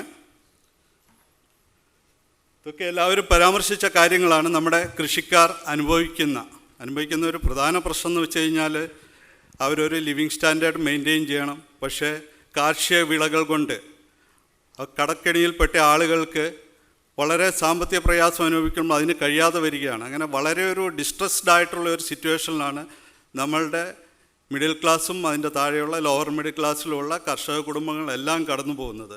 ഞാൻ കൃഷിക്കാരുമൊക്കെ ആയിട്ട് വളരെ അടുത്ത് ഇടപഴകുന്ന ഒരാളാണ്. അതുകൊണ്ട് എനിക്കറിയാം അത് നമ്മൾ വിചാരിക്കുന്നതിലും വളരെ സീരിയസ് ആയിട്ടുള്ള ഒരു സിറ്റുവേഷനാണ്. അതിൻ്റെ അകത്തേക്ക് നമ്മുടെ മെയിൻ ലൈൻ രാഷ്ട്രീയ പാർട്ടികളും മാധ്യമങ്ങളൊന്നും അത്ര ശ്രദ്ധ കൊടുക്കുന്നുണ്ടോ എന്ന് അറിഞ്ഞുകൂടാ. പക്ഷേ തീർച്ചയായിട്ടും നമ്മൾക്ക് ഒന്നിച്ചു നിന്ന് കഴിഞ്ഞാൽ കുറേ പേരെങ്കിലും രക്ഷിക്കാൻ കഴിയും. ഇപ്പോൾ നോക്കിക്കഴിഞ്ഞാൽ കടം, വിലകളുടെ വ്യത്യാസം, പിന്നെ അതുപോലെ തന്നെ വിവിധതര രോഗങ്ങൾ, അങ്ങനെ പല പ്രശ്നങ്ങളാണ് കാർഷിക മേഖല ഇന്ന് അഭിമുഖീകരിച്ചുകൊണ്ടിരിക്കുന്നത്. അതിലേക്ക് ഞാൻ കിടക്കുന്നില്ല. നമ്മളുടെ ഇവിടെയുള്ള ഒരു object is to create a technology driven agro base company promoted by NRIs that empowers farmers by providing support and resources in terms of finance, technology and marketing. ഇനി അത് ഏത് മേഖലയാണെന്ന് നോക്കിക്കഴിഞ്ഞാൽ ചില പ്രത്യേക മേഖലകൾ നമ്മൾ തിരിച്ചെടുത്തു കഴിഞ്ഞാൽ, ഒന്ന് poultry, dairy, goat farming, horticulture, fish farming, food processing unit, supply chain, അങ്ങനെ പല രീതിയിലാണ്. പക്ഷേ നമുക്ക് ഒരു ഫോക്കസ്ഡ് ആയിട്ട് ചെയ്തു കഴിഞ്ഞാൽ മാത്രമേ ഇതിനെ വിജയിപ്പിക്കാൻ പറ്റുള്ളൂ. കാരണം ഇതൊരു മദർ യൂണിറ്റ് ആകുമ്പോൾ അത് വളരെ ക്യാപിറ്റൽ ഇൻറ്റൻസീവായിട്ടുള്ള മദർ യൂണിറ്റാണ്. അത് ചെയ്യണമെങ്കിൽ ആദ്യമായിട്ട് ഞാൻ ഉദ്ദേശിച്ച ഒരു ആശയം എന്താണെന്ന് വെച്ചാൽ, പോൾട്രി. ഇപ്പോൾ നമുക്കറിയാം കേരളത്തിൽ നമ്മുടെ ഫുഡ് ഹാബിറ്റ്, കൾച്ചർ ഒക്കെ മാറിക്കൊണ്ടിരിക്കുകയാണ്. അർബനൈസേഷൻ നമ്മുടെ ജീവിതത്തിൽ ഉണ്ടാക്കിയ മാറ്റങ്ങൾ. നമ്മുടെ ചെറുപ്പകാലത്ത് മാസത്തിലൊരിക്കലൊക്കെ ആയിരിക്കും ഒരു കോഴിയിറച്ചിയോ കഴിക്കുന്നതെങ്കിൽ ഇന്നത് ദിവസവും ഭക്ഷണത്തിൻ്റെ ഭാഗമായി മാറിയിട്ടുള്ളതാണ്. ഇത് മുഴുവൻ ഉൽപ്പാദിപ്പിക്കുന്നതും ഇറക്കുമതി ചെയ്യപ്പെടുന്നതാണ് ഇതിൻ്റെ ഒരു മേജർ പാർട്ട് കേരളത്തിലേക്ക്. കേരളത്തിൽ ഒത്തിരി സംരംഭങ്ങൾ നടക്കുന്നുണ്ട്. ധാരാളം ആളുകൾ ഈ ബ്രോയിലർ അല്ലെങ്കിൽ ഇറച്ചിക്കോഴി മേഖലയിൽ സജീവമായിട്ടുണ്ട്. പക്ഷെ അവർ വല്ലാതെ ചൂഷണം ചെയ്യപ്പെടുന്ന ഒരു വിഭാഗമാണ്. കാരണം എന്താണെന്ന് വെച്ചാൽ, ഇറച്ചിക്ക് വില കൂടുമ്പോൾ ഇത് കുഞ്ഞുങ്ങളെ സപ്ലൈ ചെയ്യുന്ന ആളുകൾ അല്ലെങ്കിൽ അതിൻ്റെ ഫീഡ് സപ്ലൈ ചെയ്യുന്നവർ അവരതിനനുസരിച്ചിട്ടുള്ള വില കൂട്ടിക്കൊണ്ടിരിക്കും. കൃഷിക്കാർക്ക് ഒരിക്കലും അതിൻ്റെ ഒരു ബെനിഫിറ്റ് കിട്ടുന്നില്ല. രണ്ടാമത് അതൊരു ഓർഗനൈസ്ഡ് ആയിട്ടുള്ള രീതിയിലുള്ള ഒരു സപ്ലൈ ചെയിനോ മാർക്കറ്റിങ്ങോ സെല്ല് ചെയ്യാനുള്ള ഒരു ഇൻഫ്രാസ്ട്രക്ചറിൻ്റെ കുറവുണ്ട്. അപ്പോൾ ഇത് ഒരു വളരെ ഓർഗനൈസ്ഡ് ആയിട്ടുള്ള രീതിയിൽ ചെയ്തു കഴിഞ്ഞാൽ, ഞാൻ കുറച്ചധികം ഇതിനെ പറ്റിയിട്ട് പഠിച്ചതാണ് ആ സമയത്ത്. പക്ഷേ ഇപ്പോഴും ഞാൻ ഈ ഒരു ആശയം വന്നപ്പോൾ കഴിഞ്ഞ കുറച്ച് ദിവസങ്ങളിൽ കുറേയധികം കൺസൾട്ടൻസൊക്കെ ആയിട്ട് സംസാരിച്ചു. ഇപ്പോഴും വളരെയധികം വാല്യുബിളായിട്ടുള്ള ഒരു പ്രൊജക്റ്റാണ്. കാരണം നമ്മളിപ്പോൾ കുടുംബശ്രീ ഒക്കെ ചെയ്യുന്നുണ്ട് ഒത്തിരി കാര്യങ്ങൾ. പിന്നെ 200-500 കോഴികളൊക്കെ മേടിച്ചു കൊടുത്ത് സ്ത്രീകളത് പിന്നെ വളർത്തുന്നുണ്ട്, മുട്ടയിൽ നിന്ന് വരുമാനം ഉണ്ടാക്കുന്നുണ്ട്. പക്ഷേ നമ്മൾ ഒരു യൂണിറ്റ് ഉണ്ടാക്കുമ്പോൾ അതൊരു കുടുംബത്തിന് ജീവിക്കാനുള്ള വരുമാനം ഉണ്ടാക്കിയാൽ മാത്രമേ അവരതിൽ ഫോക്കസ് ചെയ്യുള്ളൂ. ഒരു കുടുംബത്തിനൊരു 25,000-30,000 രൂപയെങ്കിലും ഒരു മാസം വരുമാനം ഉണ്ടാക്കാൻ കഴിഞ്ഞാൽ അവർ തീർച്ചയായും സീരിയസ് ആയിട്ടും താല്പര്യത്തോടെയും അതിൽ ശ്രദ്ധിക്കും. നമുക്ക് അത്തരം യൂണിറ്റുകൾ ഉണ്ടാക്കണമെങ്കിൽ അടുത്ത സ്ലൈഡ്. പോൾട്രി എന്നുള്ള ഒരു ബിസിനസ് നമ്മൾ കാണുന്നതിൻ്റെ അപ്പുറമുള്ളതാണ്. ഇതൊരു വെൽ സ്ട്രക്ചേർഡ് ആൻഡ് കൺട്രോൾഡ് ബിസിനസ്സാണ്. ഇത് നമ്മൾ കഴിക്കുന്ന ഒരു കഷ്ണം ഇറച്ചിയുടെ ഒരു ഭാഗം അമേരിക്കയിലുള്ള അല്ലെങ്കിൽ യൂറോപ്പിലുള്ള കമ്പനികളുടെ അടുത്ത് വരെ എത്തുന്ന രീതിയിലാണ് ഇത് സ്ട്രക്ചർ ചെയ്തിട്ടുള്ളത്. ഇപ്പോൾ വെങ്കീസാണ് ഇന്ത്യയിലെ ലീഡിംഗ് ആയിട്ടുള്ള പോൾട്രി കമ്പനി. അവർ അസോസിയേറ്റ് ചെയ്തിട്ടുള്ളത് പിന്നെ അമേരിക്കയിലെ ഹോബ് എന്ന് പറഞ്ഞ കമ്പനിയായിട്ടാണ്. അപ്പോൾ ഇത് ഈ ബ്രോയിലർ ചിക്കനോ അല്ലെങ്കിൽ ഇപ്പോൾ കിട്ടുന്ന എഗ്ഗ് പ്രൊഡ്യൂസ് ചെയ്യുന്ന ചിക്കൻ, ലെയർ ചിക്കൻ എന്ന് പറയും, ഇതെല്ലാം റീപ്രൊഡക്റ്റീവ് അല്ലാത്ത വിഭാഗങ്ങളിൽ പെടുന്നതാണ്. ഇതിൽ നിന്ന് വീണ്ടും നമുക്ക് കുഞ്ഞുങ്ങളെ സൃഷ്ടിച്ചെടുക്കാൻ പറ്റില്ല. ഇതിൻ്റെ ഒരു പേരൻറ് സ്റ്റോക്ക് കുറേ ടെക്നിക്കലായിട്ടുള്ള ഡീറ്റെയിൽസാണ്, അതിലേക്ക് ഡീറ്റെയിൽ ആയിട്ട് സംസാരിക്കുന്നതാണ്, പക്ഷേ അതിലേക്ക് പോകുന്നില്ല, ക്വിക്കായിട്ട് പറയുന്നതാണ്. അതുകൊണ്ട് ഈ ഒരു സ്ട്രക്ചേർഡ് ആയിട്ടുള്ള ഇതിൻ്റെ ഒരു പാർട്ടായി നിന്ന് കഴിഞ്ഞാൽ അതിനെ വളർത്തി അതിൽ നിന്ന് കുഞ്ഞുങ്ങളുണ്ടാക്കി വിതരണം ചെയ്യണമെങ്കിൽ ഇത്തരം കമ്പനികളുമായിട്ട് അസോസിയേറ്റ് ചെയ്യേണ്ടി വരും. ഇതിൻ്റെ ഒരു ക്യാപിറ്റൽ റിക്വയർമെൻറ്റ് ഒരു യൂണിറ്റ് എന്ന് വെച്ചാൽ വളരെയധികം ക്യാപിറ്റൽ ആവശ്യമുള്ളതാണ്. മിനിമം ഒരു 15-20 കോടി രൂപയോളം ഇനിഷ്യൽ ഇൻവെസ്റ്റ്മെൻറ്റ് ആവശ്യമാണ് ഇതിൻ്റെ മദർ യൂണിറ്റിന്. മദർ യൂണിറ്റ് എന്ന് പറഞ്ഞു കഴിഞ്ഞാൽ അത് ഹാച്ചറീസ്, പേരൻറ് സ്റ്റോക്ക്, അത് ബ്രീഡർ കോഴിയുടെ ആണെങ്കിലും ബ്രോയിലർ കോഴിയുടെ ആണെങ്കിലും പേരൻറ് സ്റ്റോക്കിനെ മേടിച്ച് വളർത്തി അതിൽ നിന്ന് കുഞ്ഞുങ്ങളെ ഉൽപ്പാദിപ്പിച്ച് അതിനെ കൃഷിക്കാർക്ക് വിതരണം ചെയ്ത് തിരിച്ച് മേടിച്ച് പ്രോസസ്സ് ചെയ്ത്, കാരണം നമുക്കറിയാം ഇന്ന് വലിയൊരു മാർക്കറ്റാണ് കേരളത്തിലുള്ളത്, ആഘോഷങ്ങളൊക്കെ ധാരാളം നടക്കുന്നതാണ്. ആ മാർക്കറ്റിംഗ് ചെയിൻ ഡെവലപ്പ് ചെയ്തെടുത്ത് അതിലേക്ക് കൃത്യമായിട്ട് ഓർഗനൈസ്ഡ് ആയിട്ടുള്ള രീതിയിൽ ചെയ്യുകയാണെങ്കിൽ അതിനു വേണ്ടിയിട്ടുള്ള ഫൈനാൻസ്, ഒരു യൂണിറ്റിൻ്റെ സൈസ് ഉദ്ദേശിക്കുന്ന ഏകദേശം ഒരു 4000-5000 കോഴികളുടെയാണ്. അപ്പോൾ ആ ഒരു സൈസിൽ ചെയ്യുമ്പോൾ അതൊരു 45 ദിവസം കൊണ്ട് തന്നെ വളരെ ക്വിക്കായിട്ട് റിട്ടേൺ നൽകുന്ന ഒന്നാണ്. ഇതിൻ്റെ അകത്ത് ചെയ്യുമ്പോഴുള്ള പ്രശ്നങ്ങൾ നമുക്ക് അതിൻ്റെ പാർട്ടായിട്ട് തന്നെ തിരിച്ച് മേടിക്കാനും പിന്നെ അതിനെ പ്രോസസ്സ് ചെയ്ത് സ്ലോട്ടർ ചെയ്ത് പിന്നെ മാർക്കറ്റ് ചെയ്യാനായിട്ടുള്ള ഇൻഫ്രാസ്ട്രക്ചർ, അങ്ങനെ നോക്കുന്ന ഫീഡ് മില്ല് ആവശ്യമാണ്, സ്ലോട്ടർ ഹൗസ് ആവശ്യമാണ്, മാർക്കറ്റിംഗ് ചെയിൻ, അതിനുവേണ്ട ഫൈനാൻസ് ഇപ്പോൾ ബാങ്കുകൾക്കൊക്കെ കൊടുക്കാൻ, ഇൻഡിവിജ്വൽസിന് കൊടുക്കാൻ വേണ്ടിയിട്ടുള്ള ബുദ്ധിമുട്ടുകളുണ്ട്. പക്ഷേ ഈ പ്രൊഡക്ട്സ് വിറ്റ് അത് കമ്പനിയാണ് അതിൻ്റെ പൈസ കളക്ട് ചെയ്യുന്നത്, കൃഷിക്കാർക്ക് കൊടുക്കുകയും ഒരു മാർജിൻ, കമ്പനിയുടെ ചിലവുകളുണ്ട്, അതുകൊണ്ട് ഒരു മാർജിൻ അതിന് വെച്ച് കഴിഞ്ഞ് ബാക്കിയുള്ള കൃഷിക്കാർക്ക് കൊടുക്കുകയും ബാങ്കുകളിലേക്കുള്ള തിരിച്ചടവുകളൊക്കെ ഉറപ്പ് വരുത്തും എന്നുള്ള ഒരു ഗ്യാരണ്ടിയും നൽകുമ്പോൾ, പൈസാഫ് പോലുള്ള ബാങ്കുകളൊക്കെ നമുക്കറിയാം വളരെ കൃഷിക്കാർക്ക് ഫ്രണ്ട്ലി ആയിട്ടുള്ള രീതിയിലുള്ള ഫൈനാൻസ് കൊടുക്കുന്നതാണ്. അങ്ങനെ പല ഇൻസ്റ്റിറ്റ്യൂഷൻസ് ഇതിനെ സഹായിക്കാൻ വേണ്ടി തയ്യാറായി. അതേപോലെ തന്നെ ഗവൺമെൻറ്റിൽ നിന്ന് ധാരാളം സഹായങ്ങളുണ്ട്. ഇതെല്ലാം നമ്മൾ ക്രോഡീകരിച്ച് അത് ചാനലൈസ് ചെയ്ത് കൊടുക്കാനുള്ള ഒരു സെറ്റപ്പും ചെയ്ത് കഴിഞ്ഞാൽ ഇത് വിജയകരമായിട്ട് നടപ്പാക്കാൻ പറ്റുന്ന ഒരു പ്രൊജക്റ്റാണ്. വെറ്റിനറി സപ്പോർട്ട് നമുക്കറിയാം. ഇപ്പോൾ കേരളത്തിൽ വയനാട്ടിൽ തന്നെ, ഞാൻ വയനാട്ടിൽ നിന്നാണ്, അവിടെ വെറ്റിനറി സർവകലാശാലയുണ്ട്, അവിടെ ധാരാളം റിസർച്ച് നടക്കുന്നുണ്ട്, ഗവേഷണങ്ങൾ നടക്കുന്നുണ്ട്. പക്ഷേ അതൊന്നും കൃഷിക്കാരുടെ അടുത്തേക്ക് എത്തുന്നില്ല എന്നുള്ളത് ഒരു സത്യമാണ്. അവിടെ ഞാൻ ഡോക്ടർ അശോക് അന്ന് VC ആയിരുന്നപ്പോൾ ഇക്കാര്യം സംസാരിച്ചാണ്.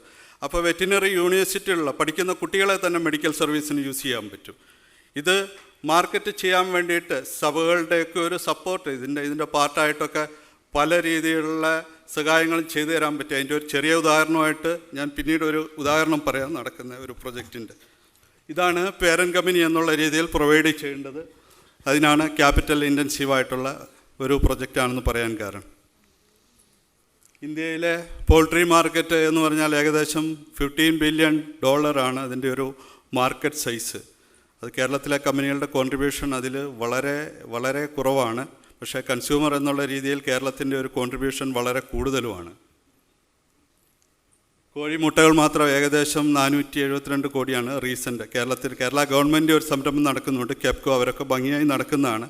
അവരുടെ കണക്ക് പ്രകാരം കോഴിമുട്ടകളുടെ എണ്ണം പോലും ആവശ്യം പോലും കേരളത്തിൽ 500 കോടിയുടെയാണ്. അതിൻ്റെ ഒരു പാർട്ട് മാത്രമാണ് കേരളത്തിൽ ഉൽപ്പാദിപ്പിക്കുന്നത്. അത് മീറ്റിലേക്ക് വരുമ്പോൾ ഏകദേശം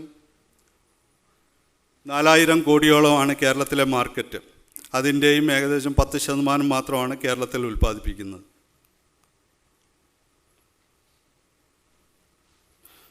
പോൾട്രി എന്തുകൊണ്ടാണ് തിരഞ്ഞെടുക്കാൻ കാരണമെന്ന് ചോദിച്ചാൽ, ഒന്ന് ഹ്യൂജ് മാർക്കറ്റ് പൊട്ടൻഷ്യൽ, കേരളം വലിയൊരു മാർക്കറ്റാണ്. Changing food habits, turn around time വളരെ കുറവാണ്. ഒരു വർഷം ഏകദേശം ഒരു 6 ബാച്ചോളം കൃഷി ചെയ്യാൻ പറ്റും. പിന്നെ ഇതിനു വേണ്ടി വലിയൊരു ശാരീരിക അധ്വാനം വേണ്ടി വരുന്നില്ല. ഒരു വീട്ടിൽ നമുക്കറിയാം പല കുടുംബങ്ങൾക്കും ഒരു 2 മുതൽ 5 വരെ 10 വരെ ഏക്കർ സ്ഥലമുള്ള ധാരാളം കർഷക കുടുംബങ്ങളുണ്ട്. അവർക്കൊരു ഹസ്ബൻഡിനും വൈഫിനും അവർക്ക് ആവശ്യമായുള്ള ട്രെയിനിങ് കൊടുത്തു കഴിഞ്ഞാൽ അതിൻ്റെ ഫീഡിങ്ങും അതിൻ്റെ മെഡിക്കേഷനും ഒക്കെ ഒരു വീട്ടിലെ ആളുകൾക്ക് മാത്രം, പുറത്തുള്ള ഒരാളുകളുടെ സഹായം ഇല്ലാതെ ചെയ്യാവുന്നതേ ഉള്ളൂ. ഇന്ന് തൊഴിലാളികളെ പുറത്തു നിന്ന് വിളിക്കുക എന്നുള്ളത് വളരെ എക്സ്പെൻസീവ് ആയിട്ടുള്ള കാര്യമാണ്. ആ ഒരു പാർട്ട് കൃത്യമായിട്ടും അവോയ്ഡ് ചെയ്യാൻ പറ്റുന്നതാണ്. അടുത്ത ലെവൽ ഇതിൻ്റെ ഒരു മാസീവ് പ്രൊഡക്ഷൻ സ്റ്റാർട്ട് ചെയ്ത് കഴിഞ്ഞാൽ ഇതിൻ്റെ ഡൈവേഴ്സിഫൈഡ് ആയിട്ടുള്ള വാല്യൂ ആഡഡ് പ്രൊഡക്ട്സ് നമുക്കറിയാം. കേരളത്തിൽ തന്നെയാണേലും ആളുകൾ നെക്സ്റ്റ് ലെവൽ ഓഫ്, ഇപ്പോൾ ചിക്കൻ അങ്ങനെ തന്നെയല്ല, അതിൻ്റെ അപ്പുറം നഗറ്റ്സ്, ബർഗർ എന്നൊക്കെയുള്ള വാല്യൂ ആഡഡ് ആയിട്ടുള്ള പ്രൊഡക്ട്സിലേക്ക് വളരെ പെട്ടെന്ന് മാറിക്കൊണ്ടിരിക്കുന്ന ഒരു സിറ്റുവേഷനാണ്. അപ്പോൾ ഒരു ഇൻഡസ്ട്രി എന്നുള്ള രീതിയിൽ ഇതിൻ്റെ അകത്ത് വാല്യൂ അഡീഷൻ ക്രിയേറ്റ് ചെയ്യാനായിട്ടുള്ള ഓപ്പർച്യൂണിറ്റീസ് വളരെ അധികമാണ്.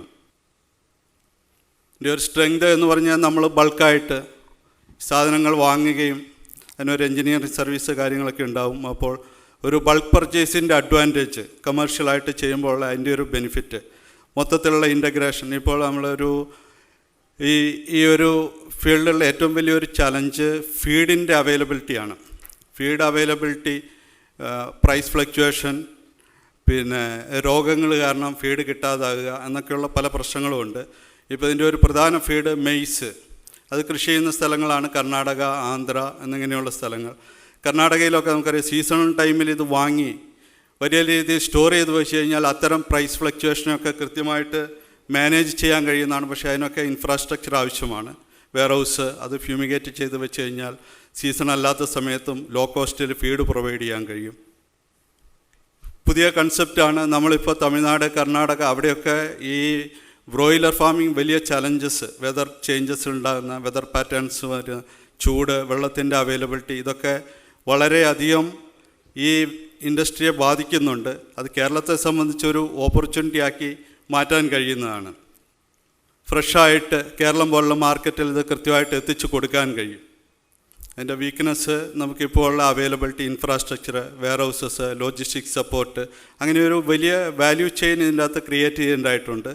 അതിൻ്റെ ഒരു അവൈലബിലിറ്റി കുറവുണ്ട്. എങ്കിലും ഇപ്പോൾ തന്നെ കേരളത്തിലൊക്കെ നോക്കിക്കഴിഞ്ഞാൽ വയനാട് പോലുള്ള സ്ഥലത്ത് ഗവൺമെൻറ്റിൻ്റെ തന്നെയായിട്ട്, കോപ്പറേറ്റീവ് സെക്ടറിലാണ്, ഗവൺമെൻറ്റിൻ്റെ അല്ല, ഒരു ബ്രഹ്മഗിരി എന്നുള്ള സൊസൈറ്റി ഏകദേശം 10-25 കോടി രൂപ മുടക്കി അവരൊരു മീറ്റ് പ്രോസസ്സിങ് യൂണിറ്റ് നടക്കുന്നുണ്ട്. അവർക്കൊന്നും ആവശ്യമായിട്ടുള്ള ഫീഡ് കിട്ടാനില്ല. ഈ ചിക്കൻ്റെ അവൈലബിലിറ്റി വലിയ രീതിയിലുണ്ട്.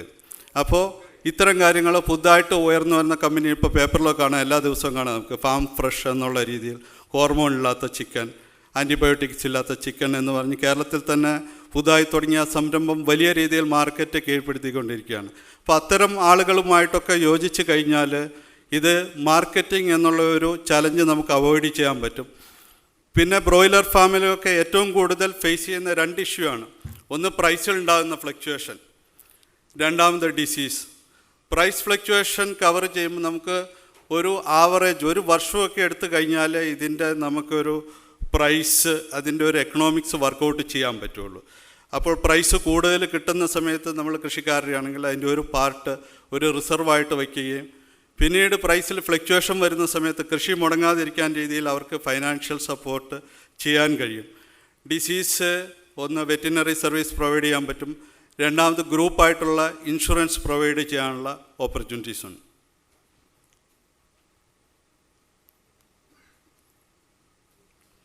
ഇത് കവർ ചെയ്തതാണ് price fluctuations, disease, natural calamities, അതും ഇൻഷുറൻസ് കൊണ്ട് കവർ ചെയ്യാൻ പറ്റുന്ന.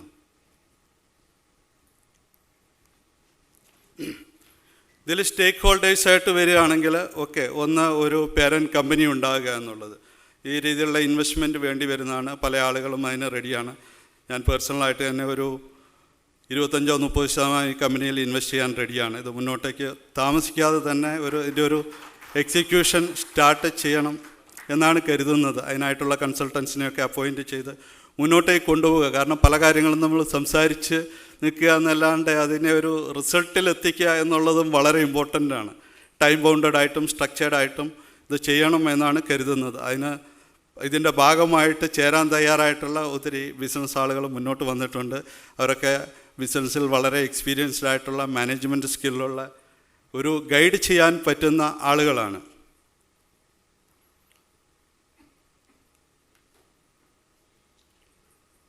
ഇതിൻ്റെ ഒരു ആക്ഷൻ പ്ലാൻ എന്ന് പറഞ്ഞാൽ ഒരു കമ്പനി ക്രിയേറ്റ് ചെയ്യുക. ബെന്നി നേരത്തെ സംസാരിച്ചു, ഇതിന് ഇൻവെസ്റ്റേഴ്സ് ഒരു കമ്പനി ക്രിയേറ്റ് ചെയ്യുക. രണ്ടാമത് ആളുകളുടെ ഒരു ക്യാപിറ്റൽ കമ്മിറ്റ്മെൻറ്റ്. അത് വലിയൊരു മാസീവായിട്ടുള്ള ഒരു ഫണ്ട് കളക്ഷനൊന്നുമല്ല ഉദ്ദേശിക്കുന്നത്, വളരെ ലിമിറ്റഡ് ആയിട്ടുള്ള ഒരു ഗ്രൂപ്പിലേക്ക് അത് കൊണ്ടുവരിക.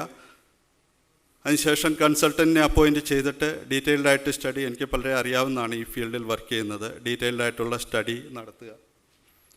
പിന്നെ ഇവിടെ ഇതിൽ പങ്കാളികളായ ആളുകൾ എല്ലാവരും അവരവരുടെ ബിസിനസ്സുമായിട്ട് തിരക്കിലുള്ള ആളുകളായിരിക്കും. അപ്പോൾ കൃത്യമായിട്ട് ഈ കമ്പനി ഒരു സോഷ്യൽ കമ്മിറ്റ്മെൻ്റുള്ള പ്രൊഫഷണലായിട്ടുള്ള ഒരു സിഇഒയെ കണ്ടുപിടിക്കുക എന്നുള്ളതാണ് അടുത്ത ഒരു കാര്യം. അത് ചെയ്തു കഴിഞ്ഞാൽ ഒരു ബാക്ക് സപ്പോർട്ട്, എല്ലാവരുടെയും എക്സ്പെർട്ടീസ് ഉപയോഗിച്ചുകൊണ്ടുള്ള ഒരു ബാക്ക് സപ്പോർട്ട്, ഒരു ഗവേണിംഗ് ബോഡി അല്ലെങ്കിൽ ഒരു ബോർഡ് ക്രിയേറ്റ് ചെയ്തിട്ട് അതിനെ മുന്നോട്ടേക്ക് കൊണ്ടുപോവുക എന്നുള്ളതാണ് ഈ കമ്പനിയുടെ സ്ട്രക്ചറിൽ ഉദ്ദേശിക്കുന്നത്.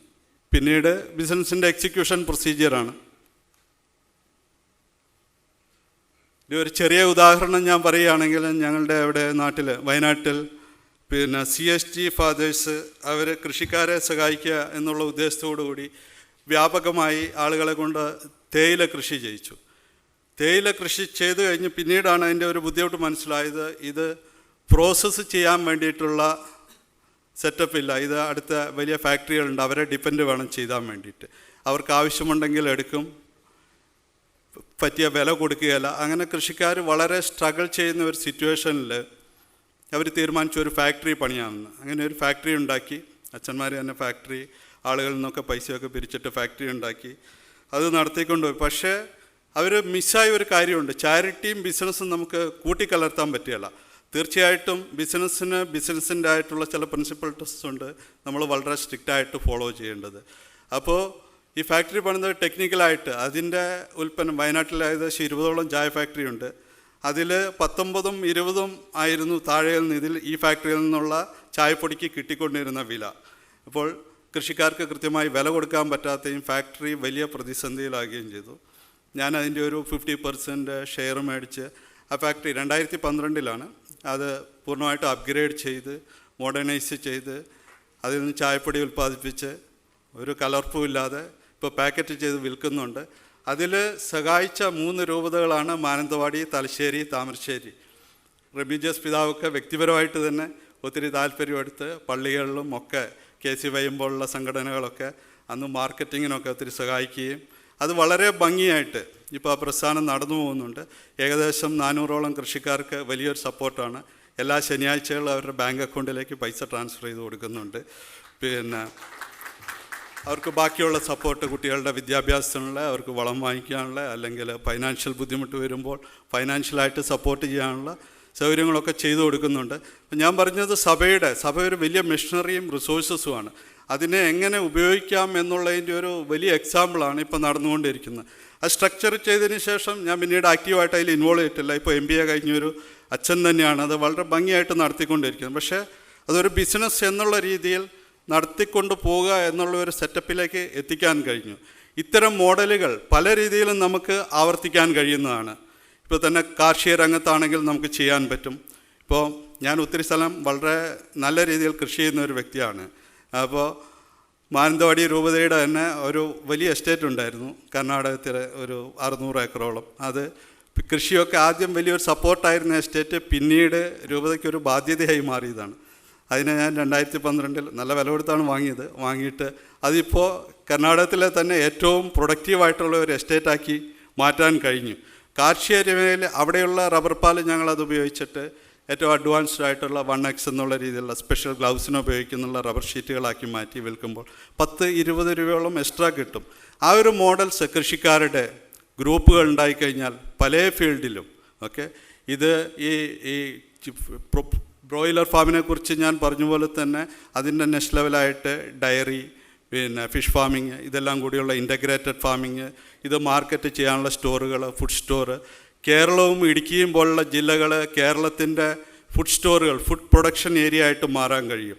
ഇപ്പം എത്രമാത്രം നമ്മൾ ടെക്നോളജി ഡെവലപ്പ് ചെയ്ത് കഴിഞ്ഞാൽ ഭക്ഷണം കഴിക്കാതെ ജീവിക്കാൻ കഴിയില്ല.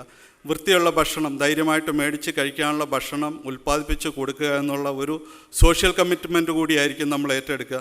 അതോടൊപ്പം ഒത്തിരിയധികം ആളുകളെ കൃഷിക്കാരെ ഇതിൻ്റെ പാർട്ടായി കൊണ്ടുവന്ന് ഒരു ജീവിതമാർഗം ഉണ്ടാക്കി കൊടുക്കാനും കഴിയും. എൻ്റെ സമയം കഴിഞ്ഞു.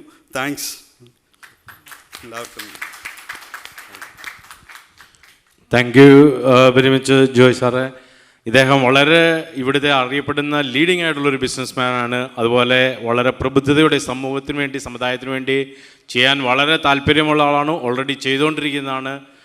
മാനന്തവാടി രൂപയുടെ സ്ഥലങ്ങൾ വാങ്ങിച്ച് അതുപോലെ ടി എസ്റ്റേറ്റ് ഞാനും പിതാവും കൂടെ പോയിട്ടുണ്ട്.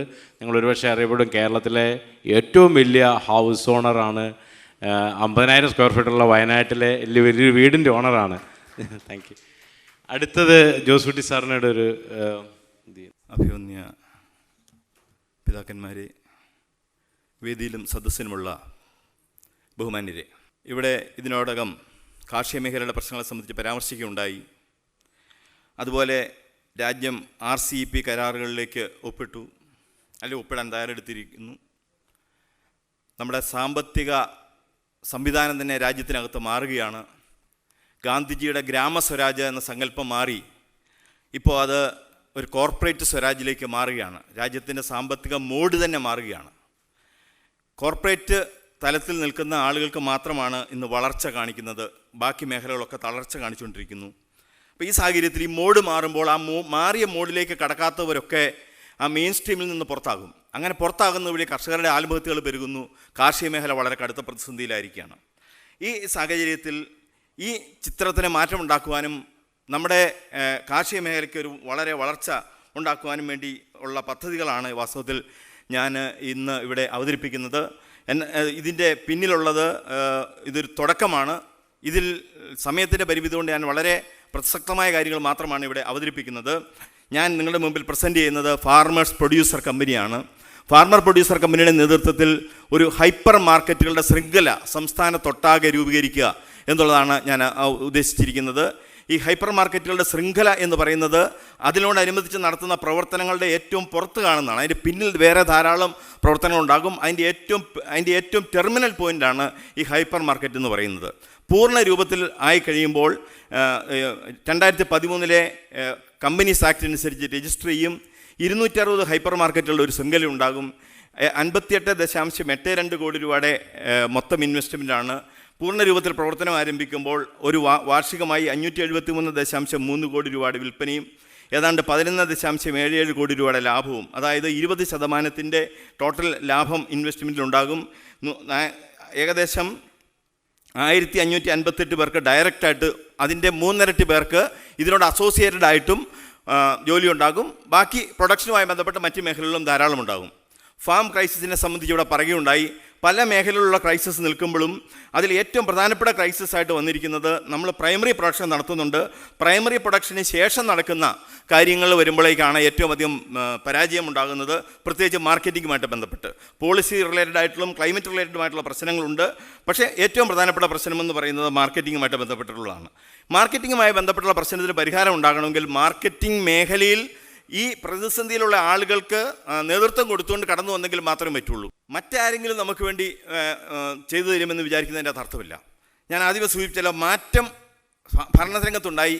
ആ മാറ്റത്തിനനുസരിച്ച് മാറാൻ നമ്മൾ തയ്യാറാകണം. മാറാതെ നമുക്ക് നിലനിൽപ്പില്ല. അങ്ങനെ വരുമ്പോൾ നമ്മളെ സംബന്ധിച്ചിടത്തോളം വളരെ ഗൗരവമായ വളരെ പ്രധാനപ്പെട്ട പദ്ധതിയിലേക്ക് വരുമ്പോൾ ഇതൊരു ഫാർമർ ഇനിഷ്യേറ്റീവാണ്. ഷെയർ ഹോൾഡേഴ്സ് കൃഷിക്കാരായിരിക്കും, അല്ലെ കാർഷിക മേഖലയോട് താല്പര്യമുള്ളവരായിരിക്കും. നമ്മൾ ചെയ്യുന്ന മേഖലകൾ farming, value addition, procurement, processing, preserving, storing, branding with sources traceability and assessing customers at larger scale. പിന്നെ എല്ലാ തരത്തിലുള്ള വാങ്ങലുകളും വിൽപ്പനകളും നടത്തും. എക്സ്പോർട്ടിങ്, ഓൺലൈൻ മാർക്കറ്റിങ്ങും വെബ് പോർട്ടൽ ഉൾപ്പെടെയുള്ള സംവിധാനങ്ങളും ഇതിനോടനുബന്ധമായിട്ട് ഉണ്ടാകും. Next slide. നമ്മൾ എന്തൊക്കെ ചെയ്യും? നമ്മൾ കൃഷിക്കാരെ അവർക്ക് ഞാൻ ആദ്യമേ സൂചിപ്പിച്ചതിന് പുറമെ അവർക്ക് ആവശ്യമുള്ള സാധനങ്ങൾ, അൺപൊല്യൂട്ടഡ് ആയിട്ടുള്ള ഫെർട്ടിലൈസേഴ്സ് നൽകും, അവർക്ക് വേണ്ടി ഇംപ്ലിമെൻറ്റ്സ് നൽകും. അതുപോലെ തന്നെ ഹൈടെക് മെഷീനറികളുടെ ഇമ്പോർട്ട്, ഗവൺമെൻറ്റിൽ നിന്നുള്ള ധാരാളം സഹായങ്ങൾ ഇന്നുണ്ട്. പക്ഷേ അതൊന്നും കർഷകരിലേക്ക് എത്തുന്നില്ല. അത് കർഷകരിൽ എത്തിക്കുന്നതിന് വേണ്ടിയുള്ള ചാനലൈസിങ്ങിനുള്ള വർക്കുകൾ നമ്മൾ നടത്തും. ഇപ്പോൾ തന്നെ NABARD, SFAC, DTTC, agriculture universities തുടങ്ങിയ മേഖലകളിൽ നിന്നും കർഷകരിലേക്ക് പല സഹായങ്ങളും കൊടുക്കുന്നുണ്ട്. പക്ഷേ അതൊന്നും അവരിലേക്ക് എത്തുന്നില്ല. അവരെയൊക്കെ എത്തിക്കുന്നതിന് വേണ്ടിയിട്ടുള്ള ഒരു ചാനലൈസിങ് ആയിട്ട് നമ്മൾ പ്രവർത്തിക്കും. അതുപോലെ തന്നെ ഈ പ്രസ്ഥാനത്തിന് നേതൃത്വത്തിൽ കർഷകരെ സംഘടിപ്പിച്ചുകൊണ്ട് അവരുടേതായ NGOകൾ രൂപീകരിച്ചുകൊണ്ട് CSR ഫണ്ട് ഉൾപ്പെടെയുള്ളത് ലഭിക്കുന്നതിന് വേണ്ടിയുള്ള സമീപനവും നമ്മൾ സ്വീകരിക്കുന്നതാണ്. ഇതിന് നമ്മൾ കണ്ടെത്തി ഈ സൊല്യൂഷൻ്റെ ഭാഗമായി നമ്മൾ ചെയ്യാൻ ഉദ്ദേശിക്കുന്ന ഒരു ആക്ഷൻ്റെ ലേഔട്ടാണ് ഞാനിപ്പോൾ ഇവിടെ പറയുന്നത്. അതായത് ആദ്യമേ സൂചിപ്പിച്ച ചെയിൻ ഓഫ് 260 ഹൈപ്പർ മാർക്കറ്റ്. പക്ഷേ അത് എങ്ങനെ എന്ന ചോദ്യമുണ്ട്. ആ ചോദ്യത്തിൻ്റെ ഉത്തരം ഇതാണ്. ഫേസ്ഡ് ആയിട്ടായിരിക്കും, ഘട്ടം ഘട്ടമായിട്ടായിരിക്കും ഇത് മുന്നോട്ട് കൊണ്ടുപോവുക. 13 രൂപതകളെയും പങ്കെടുപ്പിച്ചുകൊണ്ട് ഒരു രൂപതയിൽ 20 എന്ന കണക്കിൽ ആണ് നമ്മൾ 260 എണ്ണം കണക്കാക്കിയിരിക്കുന്നത്. അത് ഘട്ടം ഘട്ടമായിട്ടായിരിക്കും. ഇതിന് ഹൈലി പ്രൊഫഷണലൈസ്ഡ് ആയിട്ടുള്ള മാനേജ്മെൻറ്റ് ഉണ്ടാകും. വളരെ എക്സ്പീരിയൻസ്ഡ് ആയിട്ടുള്ള കാലിബറുള്ള ലീഡർഷിപ്പ് ആയിരിക്കും അത് നയിച്ചുകൊണ്ട് പോകുക. അതിൻ്റെ സിഇഒയും അതുപോലുള്ള മറ്റ് ഭാരവാഹികളെ നമ്മൾ അത്തരത്തിലുള്ളവരെ കണ്ടെത്തും. സൊസൈറ്റിയുടെ മൊത്തത്തിലുള്ള നീഡ്, നമ്മൾ കത്തോലിക്ക സമുദായം എന്നോ മാത്രമൊന്നുമല്ല, കേരളത്തിനകത്തായതുകൊണ്ട് കേരളീയ സമൂഹത്തിൻ്റെ മൊത്തത്തിലുള്ള നീഡ് നമ്മൾ ഇതിലൂടെ പരിഹരിക്കപ്പെടും. കേരളീയ സമൂഹത്തെ മാത്രമല്ല നമ്മൾ കാണുന്നത്, ഇന്ന് ഗ്ലോബൽ ആകാതെ മുന്നോട്ട് പോകാൻ പറ്റില്ല. അതുകൊണ്ട് ഗ്ലോബൽ കമ്മ്യൂണിറ്റിയെ തന്നെ മുന്നിൽ കണ്ടുകൊണ്ടാണ് നമ്മൾ ഈ പദ്ധതികൾ ആവിഷ്കരിച്ചിരിക്കുന്നത്. Next slide. കർഷകർക്ക് സെയിൽ പർച്ചേസ് ബോണസുകൾ ലഭ്യമാക്കുന്ന സാഹചര്യം ഉണ്ടാകും. അതുപോലെ തന്നെ പ്രിവിലേജ് കാർഡുകളും അതുപോലുള്ള മറ്റ് സെയിൽ ഇൻസെൻറ്റീവുകളും കൊടുത്തുകൊണ്ട് ഒരു പ്രീമിയം എക്സ്പീരിയൻസ് അവർക്ക് നൽകുന്നതിനുള്ള പദ്ധതികളാണ് നമ്മൾ ആവിഷ്കരിക്കുക. ഈ നമ്മുടെ നാട്ടിലുള്ള JLGs, SHGs, FIGs, farmer producer societies, ഇതൊക്കെ ഇപ്പോൾ ഓൾറെഡി ഉണ്ട്, ധാരാളം സംഘടനകളുണ്ട്. ഇവരൊക്കെ ധാരാളം പ്രൊഡക്ഷൻ നടത്തിയിട്ടുണ്ട്. ഞാൻ ഇതിനോടകമായ നിരവധി SHGകളുമൊക്കെ ആയിട്ട് ബന്ധപ്പെട്ടു. ഉൽപ്പാദനം നടത്തുന്നുണ്ട്, പക്ഷേ അവർക്ക് മാർക്കറ്റിംഗ് സാധ്യമാകുന്നില്ല. അവരെയൊക്കെ നമ്മളോട് ഇൻകോർപ്പറേറ്റ് ചെയ്യിക്കാം. ഇപ്പോഴുള്ള എക്സിസ്റ്റിംഗ് സംവിധാനത്തെ മുഴുവൻ ഇൻകോർപ്പറേറ്റ് ചെയ്യിക്കാം. അതുപോലെ തന്നെ നേരിട്ട് ലൈസൻസ് സംഘടിപ്പിച്ചുകൊണ്ട് ബൾക്ക് പ്രൊക്യൂർമെൻറ്റിലൂടെ ഏറ്റവും കുറഞ്ഞ വിലയ്ക്ക് സാധനങ്ങൾ ലഭ്യമാക്കാനായിട്ട് പറ്റും. അതോടൊപ്പം കർഷകരെ സംഘടിപ്പിക്കുന്നു എന്നുകൊണ്ട് തന്നെ കർഷകരെ വളരെ ശക്തരായ ഒരു പ്രഷർ ഗ്രൂപ്പായിട്ട് മാറ്റാൻ പറ്റും. നമ്മൾ ഹ്യൂമാനിറ്റിയെ, മനുഷ്യ കുലത്തെ മൊത്തത്തിൽ സർവീസ് നൽകുന്ന ഒരു ഗ്രൂപ്പായിട്ടാണ് നമ്മൾ മാറുക. ഇതിനകത്ത് ഗുണങ്ങളെ സംബന്ധിച്ച് പറയുമ്പോൾ ഞാൻ ആദ്യം സൂചിപ്പിച്ച വൈഡ് കാറ്റഗറി സപ്ലയേഴ്സ് നമുക്ക് ഇതിനകത്ത് ലഭ്യമാണ്. പ്ലസ് നമുക്ക് സപ്ലയേഴ്സിനെ നമുക്ക് ജനറേറ്റ് ചെയ്യാനും പറ്റും. അതിന് പുറമെ സംസ്ഥാനത്തിനകത്തുള്ള 10 ലക്ഷം നമ്മുടെ കത്തോലിക്ക സമുദായവുമായി ബന്ധപ്പെട്ട കുടുംബങ്ങളിലെ 25% ആളുകളുടെ ഒരു പിന്തുണ നമുക്ക് ഉറപ്പാക്കാൻ കഴിഞ്ഞാൽ നിശ്ചയമായും ഈ സംവിധാനത്തിന് വളരെ ശക്തമായി മുന്നോട്ട് പ്രവർത്തിക്കാനായിട്ട് കഴിയും. നമ്മുടെ ദേവാലയങ്ങളോടനുബന്ധിച്ച്, നമ്മുടെ പള്ളികളോടനുബന്ധിച്ചോ ഇന്നിപ്പോൾ പ്രൊഡക്റ്റീവ് അല്ലാതെ ഇരിക്കുന്ന സ്ഥലങ്ങളുണ്ട്. അത്തരം സ്ഥലങ്ങൾ ഉപയോഗിച്ചുകൊണ്ട് ചർച്ച് പെർമിസസ് കൂടെ ഒരു പരിധിവരെ ഉപയോഗിച്ചുകൊണ്ട് ഇത് വളരെ ലാഭകരമായി മുന്നോട്ട് കൊണ്ടുപോകാനായിട്ട് നമുക്ക് കഴിയും. ഇപ്പോൾ ഞാൻ ആദ്യമേ അൺപ്രൊഡക്റ്റീവ് എന്ന് വെച്ചാൽ വെറുതെ ഒന്നും ഉപയോഗിക്കാതിരിക്കുകയാണ്. അതൊക്കെ നമുക്ക് പ്രൊഡക്റ്റീവായിട്ട് മാറ്റാൻ കഴിയും. എക്സ്ക്ലൂസീവായിട്ട് ഇതിൻ്റെ ലാഭത്തിൻ്റെ 20% നമ്മൾ കത്തോലിക്ക കോൺഗ്രസിന് നൽകുന്നതായിരിക്കും. സ്മാർട്ട് മാർക്കറ്റിംഗ് പോളിസിയാണ്. ഇപ്പോൾ സ്മാർട്ട് മാർക്കറ്റിംഗ് പോളിസിയെ സംബന്ധിച്ച് ഞാൻ ഒത്തിരി വിശദീകരിക്കേണ്ടതില്ല എന്ന് എനിക്ക് തോന്നുന്നു. സ്മാർട്ട് മാർക്കറ്റിംഗ് പോളിസി ആയിരിക്കും നമ്മൾ പൊതുവിൽ അഡോപ്റ്റ് ചെയ്യുക. നമ്മുടെ മെയിൻ ടാർഗറ്റ് കസ്റ്റമേഴ്സ് എന്ന് പറയുന്നത് മിഡിൽ ക്ലാസ് ഫാമിലീസും പിന്നെ ലോവർ അപ്പർ ക്ലാസ് ഫാമിലീസ്. ഇതാണ് നമ്മുടെ കോർ ടാർഗറ്റ് ഗ്രൂപ്പ് എന്ന് പറയുന്നത്. പക്ഷേ അതിന് മുകളിലേക്കും താഴേക്കും ഉള്ളവർക്ക് തീർച്ചയായും അവിടെ ആവശ്യത്തിന് സ്പേസ് ഉണ്ടാകും. നമ്മുടെ കമ്മ്യൂണിറ്റിയുടെ നെറ്റ്വർക്ക് നമ്മുടെ വിജയത്തിന് വേണ്ടി ഉപയോഗിക്കണം ഇതിൻ്റെ അകത്ത്. അത് ഒരു പ്രധാനപ്പെട്ട കാര്യമാണ്. അതുപോലെ തന്നെ ഈ മാർക്കറ്റിങ്ങിലുള്ള ഏറ്റവും ലേറ്റസ്റ്റ് ടെക്നോളജീസ് നമ്മൾ ഇതിനകത്ത് ഉപയോഗിക്കും. അത്തരം ടെക്നോളജികൾ ഇന്ന് അവൈലബിൾ ആണ്. പിന്നെ കസ്റ്റമേഴ്സിന് പ്രിവിലേജ് കാർഡ് കൊടുക്കുക, പ്രീമിയം എക്സ്പീരിയൻസ് കൊടുക്കുക, പിന്നെ ടൗണുകളോട് ഏറ്റവും അടുത്ത സ്ഥലത്ത് പ്രവർത്തിക്കുക, പിന്നെ വളരെ വൈഡ് റേഞ്ച് ആയിട്ടുള്ള പ്രോഡക്റ്റുകൾ ഉണ്ടാക്കുക, online sale, home delivery, farm procurement, കൃഷി സ്ഥലത്ത് നേരിട്ട് ചെന്ന് സാധനം കളക്ട് ചെയ്യുക, ഈ പ്രൊഫഷണൽ കൺസൾട്ടേഷൻ തുടങ്ങിയ സംഗതികൾ കൊടുക്കും. ഓരോ ക്ലബിനോടനുബന്ധിച്ച് ഒരു ഫാർമർ ക്ലബ്ബ് കൂടി ഉണ്ടാകും. കാരണം ഇന്നിപ്പോൾ ഫാർമേഴ്സിന് കൂടിച്ചേരാനുള്ള പൊതു ഇടങ്ങളില്ല. അപ്പോൾ ഇതൊരു അത്തരത്തിലുള്ള ഒരു സ്ഥലമായിട്ട് മാറും. നമ്മൾ എങ്ങനെയാണ് ഇതിൻ്റെ ഇംപ്ലിമെൻറ്റേഷൻ പ്ലാൻ ഇതാണ്. തുടക്കം എന്ന് പറയുന്നത് ഒരു 20 കിലോമീറ്റർ ചുറ്റളവിനുള്ള സൂട്ടബിൾ ആയിട്ടുള്ള 5 സ്ഥലങ്ങൾ കണ്ടെത്തിയിട്ട് 5 ഹൈപ്പർ മാർക്കറ്റുകൾ തുടക്കത്തിൽ നമ്മൾ ആരംഭിക്കും. അത് പിന്നീട് ഓരോ 3 മാസം കൂടുമ്പോഴും 5 വീതം നമ്മൾ കൂട്ടിച്ചേർക്കപ്പെടും. കത്തോലിക്ക കോൺഗ്രസിൻ്റെ അംഗങ്ങളായിരിക്കും അതിൻ്റെ അകത്തെ മെയിൻ ഷെയർ ഹോൾഡേഴ്സ്. രൂപതാ സമിതിയുടെ നേതൃത്വത്തിൽ ഒരു മോണിറ്ററിംഗ് കമ്മിറ്റി പ്രവർത്തിക്കും. കത്തോലിക്ക കോൺഗ്രസിൻ്റെ യൂണിറ്റ് ലെവലായിരിക്കും ഒരു പർട്ടിക്കുലർ ഹൈപ്പർ മാർക്കറ്റ് സെറ്റപ്പിൻ്റെ മോണിറ്ററിംഗ് മുന്നോട്ട് കൊണ്ടുപോവുക. ഫൊറോന സമിതികൾക്കും അവിടെ ഈ മോണിറ്ററിംഗുമായിട്ട് ബന്ധപ്പെട്ട പങ്കാളിത്തം ഉണ്ടാകും. അതിന് ഫിനാൻഷ്യൽസ് വർക്കൗട്ട് ചെയ്തിട്ടുണ്ട്. ഇത് ഞാൻ ആദ്യമേ പറഞ്ഞല്ലോ, ഇതാ ഹൈപ്പർ മാർക്കറ്റ് എന്ന് പറയുന്നത് നമ്മുടെ മൊത്തം പ്രോസസ്സിൻ്റെ ഏറ്റവും ടെർമിനൽ പോയിന്റിലേക്ക് വരുന്നതാണ്. അതിൻ്റെ ഡീറ്റെയിൽസ് എല്ലാം വർക്കൗട്ട് ചെയ്തിട്ടുണ്ട്. പക്ഷേ ഞാൻ അതിൻ്റെ ഫൈനൽ വാല്യൂസ് മാത്രമാണ് പറയുന്നത്. നമുക്ക് ഫിക്സഡ് അസറ്റായിട്ട് ഏകദേശം ഒരു ഹൈപ്പർ മാർക്കറ്റിന് ഏകദേശം 7 ലക്ഷം രൂപ വേണ്ടി വരും. വർക്കിംഗ് ക്യാപിറ്റലും അതുപോലെ തന്നെ മറ്റ് എക്സ്പെൻസും എല്ലാം കൂടി ഒരു 15 ലക്ഷം രൂപ, 14.5 ലക്ഷം രൂപ വേണ്ടി വരും. അങ്ങനെ 22.62 ലക്ഷം രൂപയാണ് ഒരു ഹൈപ്പർ മാർക്കറ്റിന് നമുക്ക് ആവശ്യമായിട്ട് വരുന്നത്. 5 ഹൈപ്പർ മാർക്കറ്റുകൾ വേണ്ടി വരുമ്പോൾ 113 ലക്ഷം രൂപയുണ്ടെങ്കിൽ നമുക്ക് ഇത്തരം ഒരു ഇത് തുടങ്ങാൻ പറ്റും. ഒരു ഹൈപ്പർ മാർക്കറ്റിനോടുകൂടി 7 പേർക്ക് ജോലി നേരിട്ട് കൊടുക്കാൻ പറ്റും. ഇൻഡയറക്റ്റായിട്ട് വളരെയധികം ആളുകൾക്ക് അതിൻ്റെ അത് ജോലി വരും. അടുത്തത് ഇതിൻ്റെ പ്രോഫിറ്റിനെ സംബന്ധിച്ചിടത്തോളം ഫസ്റ്റ് ഇയറിൽ നമ്മൾ 12.7% ലാഭം കണക്കാക്കിയിരിക്കുന്നത്.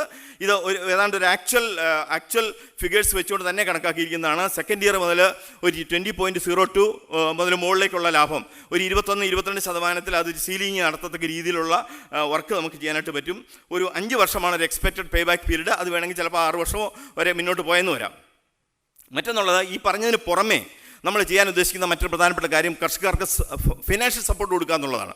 കാരണം ഈ ഫാർമർ പ്രൊഡ്യൂസർ കമ്പനികൾക്ക് കർഷകർക്ക് ലോൺ കൊടുക്കുന്നതിനുള്ള പ്രൊവിഷൻസ് ഉണ്ട്. ആ പ്രൊവിഷൻസ് ഉപയോഗിച്ചുകൊണ്ട് അവർക്ക് നമ്മൾ ലോണുകൾ കൊടുക്കും. അതുപോലെ ഫാം ടൂറിസം ഹോം സ്റ്റേയും ഈ പ്രോജക്റ്റിൻ്റെ ഭാഗമായി നമ്മൾ വിഭാവനം ചെയ്യുന്നുണ്ട്. അത് തിരഞ്ഞെടുക്കപ്പെട്ട സ്ഥലത്ത് അത് നടത്താനായിട്ട് സാധിക്കും. പിന്നെ ഫ്രാഞ്ചൈസി ആൻഡ് കോൺട്രാക്ട് ഫാമിങ്ങിനുള്ള ധാരാളം സാധ്യതകൾ നമ്മുടെ നാട്ടിൽ നിലനിൽക്കുന്നുണ്ട്. അത് വളരെ ഭംഗിയായിട്ട് ഉപയോഗിക്കാൻ പറ്റും. നമ്മുടെ നാട്ടിൽ ട്രെയിൻഡ് ആയിട്ടുള്ള ആളുകളുണ്ട്, കൃഷി ചെയ്യാൻ അറിയാവുന്ന ആളുകളുണ്ട്, അവരെ നമുക്ക് ഉപയോഗിച്ചുകൊണ്ട് ഇത് ചെയ്യാനായിട്ട് പറ്റും.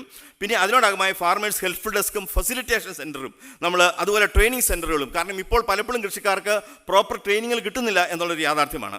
ഇതോടൊപ്പം ഒരു well established logistics and supply chain management system അത് നമുക്ക് എസ്റ്റാബ്ലിഷ് ചെയ്യുക. അതിനു വേണ്ടിയിട്ട് അത് വന്നു കഴിഞ്ഞാൽ നമ്മുടേത് മാത്രമല്ല മറ്റുള്ളവർക്ക് വേണ്ടി കൂടി നമുക്ക് ഈ വർക്ക് നമുക്ക് ചെയ്തു കൊടുക്കാനായിട്ട് പറ്റും. അതുപോലെ തന്നെ സ്പൈസസ് ഉൾപ്പെടെയുള്ള ഉൽപ്പന്നങ്ങളുടെ എക്സ്പോർട്ട് നമ്മൾ വിഭാവനം ചെയ്യുന്നുണ്ട്.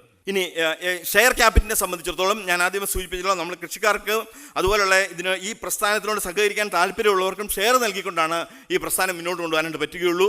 നമ്മൾ ഒരു ഫാർമർ പ്രൊഡ്യൂസർ കമ്പനി ആയതുകൊണ്ട് അതിൻ്റെ അകത്തുള്ള ഷെയർ ഹോൾഡേഴ്സിൻ്റെ എണ്ണത്തിന് ലിമിറ്റില്ല. 2013 അമെൻമെൻ്റ് അനുസരിച്ച് എത്ര ഷെയർ ഹോൾഡേഴ്സ് വേണമെങ്കിലും അതിൻ്റെ അകത്താകാം. അപ്പോൾ നമ്മളിപ്പോൾ ഇങ്ങനെയാണ് വിഭാവനം ചെയ്തിരിക്കുന്നത്. കഴിയുന്നത്ര ആളുകളെ പങ്കെടുപ്പിക്കുക എന്ന ലക്ഷ്യത്തോടു കൂടി 3 കാറ്റഗറി ഷെയർസ് ഉണ്ടാകും. ഒന്ന് പ്രീമിയം ഷെയർസ് എന്ന് പറയുന്ന എ ക്ലാസ് ഷെയർസ്, 2 ലക്ഷം രൂപ എങ്കിലും ഇൻവെസ്റ്റ് ചെയ്യുന്നവർക്ക് വേണ്ടിയിട്ടുള്ളതാണ്. അത്തരം 1300 പേരുടെ ഇൻവെസ്റ്റ്മെൻറ്റാണ് കമ്പനി ഫുൾ സ്വിങ്ങിലേക്ക് ആകുമ്പോൾ നമ്മൾ പ്രതീക്ഷിക്കുന്നത്. അതുപോലെ തന്നെ 10,000 രൂപയുടെ ബി ക്ലാസ് ഷെയർസ്, അത് ഒരു 13,000 ഷെയർ ഹോൾഡേഴ്സിനാണ് നമ്മൾ ഉദ്ദേശിക്കുന്നത്. അതായത് ഒരു ഇടവകയിൽ നിന്ന് 2 ലക്ഷം രൂപയുടെ ഷെയറും ഒരു ഇടവകയിൽ നിന്ന് 10,000 രൂപയുടെ 100 ഷെയറും നമുക്ക് സംഘടിപ്പിക്കാൻ പറ്റും എന്ന പ്രതീക്ഷയിലാണ് നമ്മളിത് മുന്നോട്ട് കൊണ്ടുപോകുന്നത്. അതുപോലെ തന്നെ 1000 രൂപയുടെ സി ക്ലാസ് ഷെയർസും, ഇങ്ങനെ 3 കാറ്റഗറി ഷെയർസാണ്. 1000 രൂപയുടെ ഷെയർസ് ആർക്ക് വേണമെങ്കിലും നമുക്ക് കൊടുക്കാൻ പറ്റും, നമ്മുടെ അംഗങ്ങൾക്കോ മറ്റുള്ളവർക്കോ ഒക്കെ കൊടുക്കാനായിട്ട് പറ്റും. പിന്നെ ഫാർമർ ഗ്രൂപ്പുകൾ, ജോയിൻറ്റ് ലയബിലിറ്റി ഗ്രൂപ്പുകൾ, SHGകൾ, മറ്റ് ഫാർമർ പ്രൊഡ്യൂസർ കമ്പനികൾക്ക് ഒക്കെ ഇതിനകത്ത് ഷെയർ എടുക്കാനായിട്ട് സാധിക്കും. കേരളത്തിന് പുറത്തുള്ള രൂപതകൾക്കും ഇതിനകത്തേക്ക് കടന്നു വരാനായിട്ട് സാധിക്കും. അടുത്തത് ഈ കമ്പനിയുടെ മാനേജ്മെൻ്റ് എന്ന് പറയുന്നത് എ ക്ലാസ് ഷെയർ ഹോൾഡേഴ്സിലായിരിക്കും അടങ്ങിയിരിക്കുന്നത്. മറ്റൊന്നുള്ളത് ഇനിയിപ്പോൾ ഒരു ഇൻക്ലൂസീവ് അപ്രോച്ചാണ് നമ്മൾ എടുക്കുന്നത്. വളരെ കൃത്യതയോടുകൂടി അഗ്രികൾച്ചർ സെക്ടറിൻ്റെ പ്രതിസന്ധി പരിഹരിക്കുന്നതിന് വേണ്ടിയിട്ട് വളരെ ശക്തമായ നീക്കങ്ങൾ ഇന്ന് ആരും കടന്നു വരാത്ത സാഹചര്യത്തിൽ നമ്മൾ അതിലേക്ക് കടന്നു വരികയും നമ്മൾ അതുമായി മുന്നോട്ട് പോവുകയും ചെയ്തു കഴിഞ്ഞാൽ കാർഷിക മേഖലയെ കൃത്യമായി രക്ഷപ്പെടുത്താവുന്ന പദ്ധതികളിലേക്ക് കൊണ്ടുവരാൻ പറ്റുമെന്ന കാര്യത്തിൽ യാതൊരു സംശയവുമില്ല. കത്തോലിക്ക കോൺഗ്രസിനെ സംബന്ധിച്ചിടത്തോളം ഈ ഒരു ചലഞ്ച് ഏറ്റെടുക്കാനായിട്ട് തയ്യാറാണ്. നമുക്ക് ആവശ്യമായിരിക്കുന്നത് സഭയുമായി ബന്ധപ്പെട്ട കേന്ദ്രങ്ങളിൽ നിന്നും ഇത്തരമൊരു സംരംഭത്തിന് വേണ്ടിയിട്ടുള്ള പൂർണ്ണമായ സഹകരണമാണ്.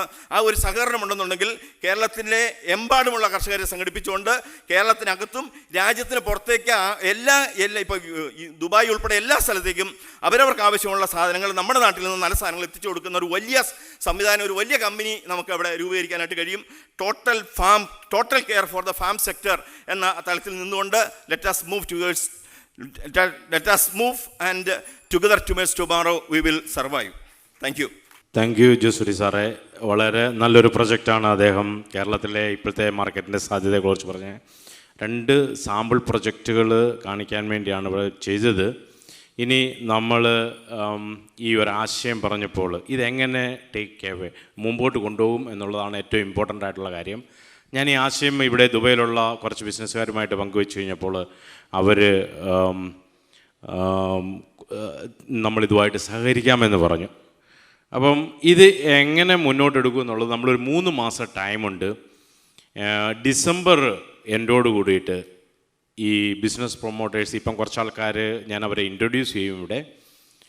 അത് കഴിഞ്ഞിട്ട് ഡിസംബർ ആകുമ്പോൾ അതിൻ്റെ സ്റ്റഡി ചെയ്യാനായിട്ട് ഒരു കൺസൾട്ടൻസിനെ വെച്ചുകൊണ്ട് അനദർ ഒരു കോൺക്ലേവ് ഡിസംബർ എൻഡോട് കൂടിയിട്ട് കൊച്ചിയിലോ ദുബൈയിലോ വെച്ച് നടത്തിയിട്ട് ഈ പ്രൊമോട്ടേഴ്സായിട്ട് വരുന്നവർ അതിനെ ഫ്രെയിം വർക്ക് ചെയ്ത് ഇതിനെ മുന്നോട്ട് കൊണ്ടുപോകാനായിട്ട് തീരുമാനിക്കുന്നത്. അപ്പം അതിൻ്റെ ബിസിനസ്സിന് താല്പര്യം ഈ ഒരു ആശയങ്ങളുമായിട്ട്, ഈ ഒരു പർട്ടിക്കുലർ ബിസിനസ് ആകണമെന്നില്ല, കാത്തലിക് കോൺഗ്രസ്സിന് എന്തെങ്കിലും ഒരു റിസൾട്ട് ഉണ്ടാക്കണമെന്നുള്ള ഒരു ആഗ്രഹത്തോട് കൂടിയിട്ട് ഇൻവെസ്റ്റ് ചെയ്യാമെന്ന് പറഞ്ഞ ബിസിനസ് പ്രൊമോട്ടേഴ്സ് ആദ്യമായി ഡേവിസ് എടക്കുളത്തൂരിനെ സഭയെ ഏറ്റവും കൂടുതൽ സ്നേഹിക്കുന്ന വലിയൊരു ഒത്തിരി ബിസിനസ് പ്രസ്ഥാനത്തിൻ്റെ അമരത്തിരിക്കുന്ന ഡേവിസ് ചേട്ടനെ ആദ്യമായിട്ട് സ്വാഗതം ചെയ്യുന്നു. ഞാൻ തന്നെ ഇങ്ങോട്ട് മാറി നിന്നോളാം കുറച്ച് കഴിയുമ്പോഴത്തേനും. Thank you very much. 3 Joy Arakkal, അദ്ദേഹം നല്ലൊരു പ്രൊജക്റ്റ് പ്രസൻറ്റ് ചെയ്തിരിക്കുന്നു. ഇദ്ദേഹം ഇവിടെ 1000-ഓളം പേർക്ക് ജോലി ചെയ്യുന്ന നല്ലൊരു ഓയിൽ ഫീൽഡിൽ ബിസിനസ് ചെയ്യുന്നൊരു വ്യക്തിയാണ്. മൂന്നാമത് നെക്സ്റ്റ്, സമയത്തിന് കുറവുകൊണ്ടാണ് പെട്ടെന്ന് വിളിച്ചു പോകുന്നത്. പ്ലീസ്, ഞാൻ തന്നെ സമയം പാലിച്ചിട്ട് നിങ്ങൾ പറയും. Yes, Prince Cheriyavadayil. തീർച്ചയായിട്ടും അദ്ദേഹത്തിനോട് ഞാൻ പറഞ്ഞു കഴിഞ്ഞപ്പം, പ്ലീസ് പ്രിൻസ്, ഇദ്ദേഹത്തോട് ഞാൻ പറഞ്ഞു കഴിഞ്ഞപ്പം പറഞ്ഞു, ലാഭേച്ഛയില്ലാതെ സമുദായത്തിന് വേണ്ടിയിട്ട് എന്തെങ്കിലും ചെയ്യാൻ സാധിക്കുമെങ്കിൽ ആ ഒരു പ്രസ്ഥാനത്തിൽ ഞാൻ നിങ്ങളുടെ കൂടെ ഉണ്ടാവും. ഇവരെല്ലാവരും 1 കോടി രൂപയുടെ ഇൻവെസ്റ്റ്മെൻറ്റ് ഇപ്പോൾ ചെയ്തുകൊണ്ട് നമ്മളിതിനായിട്ട് മുമ്പോട്ട് കൊണ്ടുപോകാൻ വേണ്ടിയിട്ട് താല്പര്യം പഠിപ്പിച്ച Prince, please. Next, Sunny PP, Sunny ഡയമണ്ട്സിൻ്റെ മാനേജിങ് ഡയറക്ടറാണ്. അദ്ദേഹത്തിന് വിസ എടുത്തിരുന്നു. അദ്ദേഹത്തിന് ഇന്ന് ഒരു ടാക്സിൻ്റെ ഹിയറിംഗ് ഉള്ളതുകൊണ്ട് അദ്ദേഹത്തിന് ഇവിടെ എത്താൻ സാധിച്ചിട്ടില്ല. സണ്ണിയുടെ എല്ലാവിധ ആശംസകളും ഇതിനു വേണ്ടിയിട്ടുള്ള എല്ലാ സപ്പോർട്ടും അദ്ദേഹം പറഞ്ഞിരുന്നു. അദ്ദേഹം ഇവിടെ ഒരു പ്രൊജക്റ്റ് പ്രസൻറ്റ് ചെയ്യേണ്ടതായിരുന്നു, സാധിക്കാത്തത് കൊണ്ടാണ്. എങ്കിലും അദ്ദേഹം നമ്മുടെ കൂടെ ഉണ്ടായിരിക്കുമെന്ന് പറഞ്ഞിട്ടുണ്ട്. അദ്ദേഹം സണ്ണി ഡയമണ്ട്സിൻ്റെ മാനേജിങ് ഡയറക്ടറാണ് കൊച്ചിയിൽ നിന്ന്. അടുത്തത് ജിബി പാറയ്ക്കൽ. അദ്ദേഹം US നിന്നുള്ള ഒരു ബിസിനസ്മാനാണ്. PSG ഗ്രൂപ്പ് ഓഫ് കമ്പനീസിൻ്റെ അദ്ദേഹം ഈ ആശയം പങ്കുവെച്ച് കഴിഞ്ഞപ്പോൾ തീർച്ചയായിട്ടും നിങ്ങളുമായിട്ട് സഹകരിക്കാമെന്ന് പറഞ്ഞു. ജിബിനെ ക്ഷണിച്ചുകൊള്ളുന്നു. ഇവരെല്ലാവരും നമ്മളൊരു ഇനീഷ്യൽ ക്യാപിറ്റൽ എന്നുള്ള നിലയിൽ 1 കോടി രൂപ ഇൻവെസ്റ്റ് ചെയ്യാമെന്ന് പറഞ്ഞിട്ടുള്ളതാണ്. സിബി ആൻ്റണി സാർ ഇവിടെ ഉണ്ടായിരുന്നു രാവിലെ. അദ്ദേഹത്തിന് ഉച്ച കഴിയുമ്പോൾ ഒരു അർജൻറ്റ് മീറ്റിംഗ് ഉണ്ട് എന്ന് പറഞ്ഞ് പോകുമെന്ന് പറഞ്ഞ്. ഇവിടെ ഉണ്ടോ സിബി സാറ്? 3G എനർജി ഗ്രൂപ്പിൻ്റെ E3 എനർജി ഗ്രൂപ്പിൻ്റെ മാനേജിങ് ഡയറക്ടറാണ്. അദ്ദേഹവും സഭയെ വളരെയധികം രീതിയിൽ സപ്പോർട്ട് ചെയ്യാമെന്ന് പറഞ്ഞാണ്. എനിക്ക് തോന്നുന്നു അദ്ദേഹം എന്നോട് ഒരു എക്സ്ക്യൂസ് ചോദിച്ചിരുന്നു, ഉച്ച കഴിഞ്ഞ് അർജൻറ്റ് ഒരു മീറ്റിംഗ് ഉണ്ടെന്ന് പറഞ്ഞു പോയി. രാവിലെ ഇവിടെ ഉണ്ടായിരുന്നു അദ്ദേഹം. Next, TJ Wilson, brain behind Aster Group, is the executive director of Aster Group. Next one, please. George Mathew. അദ്ദേഹം അബുദാബിയിലാണ്, ഓയിൽ ഫീൽഡ് കമ്പനിയിലെ ബിസിനസ്മാൻ ആണ്. അദ്ദേഹം ഇവിടെ എന്തൊരു അർജൻറ്റ് ട്രാവലിങ്ങിലായിരുന്നു. രാവിലെ ഇവിടെ എത്തിയിട്ടുണ്ട്, പക്ഷേ മാസിൻ്റെ സമയത്ത് പള്ളിയിൽ കുർബാനയ്ക്ക് എത്തുമെന്നാണ് പറഞ്ഞ്. അദ്ദേഹം ട്രാവലിംഗ് കഴിഞ്ഞ് അബുദാബിയിൽ എത്തിയിട്ടേ ഉള്ളൂ.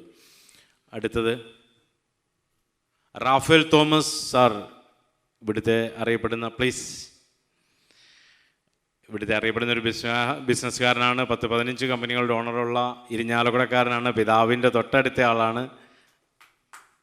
നിങ്ങൾ പെട്ടെന്നൊരു പേര് പറഞ്ഞു കഴിഞ്ഞാൽ അറിയാമായിരിക്കാം. ആമി എന്ന് പറഞ്ഞ സിനിമ നിർമ്മിച്ച പ്രൊഡ്യൂസറാണ് റാഫേൽ സാർ. എൻ്റെ വളരെ അടുത്ത സുഹൃത്താണ്. സന്തോഷ് മാത്യു ഇവിടെ ഈ പ്രോഗ്രാമിൻ്റെ കൺട്രോൾ, ഞാൻ അദ്ദേഹത്തിന് ഒരു കൺട്രോൾ കീ കൊടുത്തിരുന്നു സമയത്ത് ചെയ്യാൻ വേണ്ടി. ഇതെല്ലാം ഡയറക്റ്റ് ചെയ്യും കോർഡിനേറ്റ് ചെയ്ത ആളാണ്. ഇദ്ദേഹവും ഞാനുമായിട്ടുള്ള ബന്ധം ഒരു സർപ്രൈസ് ആയിട്ടിരിക്കട്ടെ. അടുത്ത ആൾ ജയൻ ദേവസി. ഇദ്ദേഹം ഖത്തറിൽ നിന്ന് വന്നിരിക്കുന്നതാണ്, ബിസിനസ്സുകാരൻ. പ്ലീസ്, ജയൻ ദേവസി ഖത്തർ റെയിലിൻ്റെ ഡയറക്ടറാണ്. പ്ലീസ് ജയൻ ദേവസിനെ ക്ഷണിച്ചുകൊള്ളുന്നു.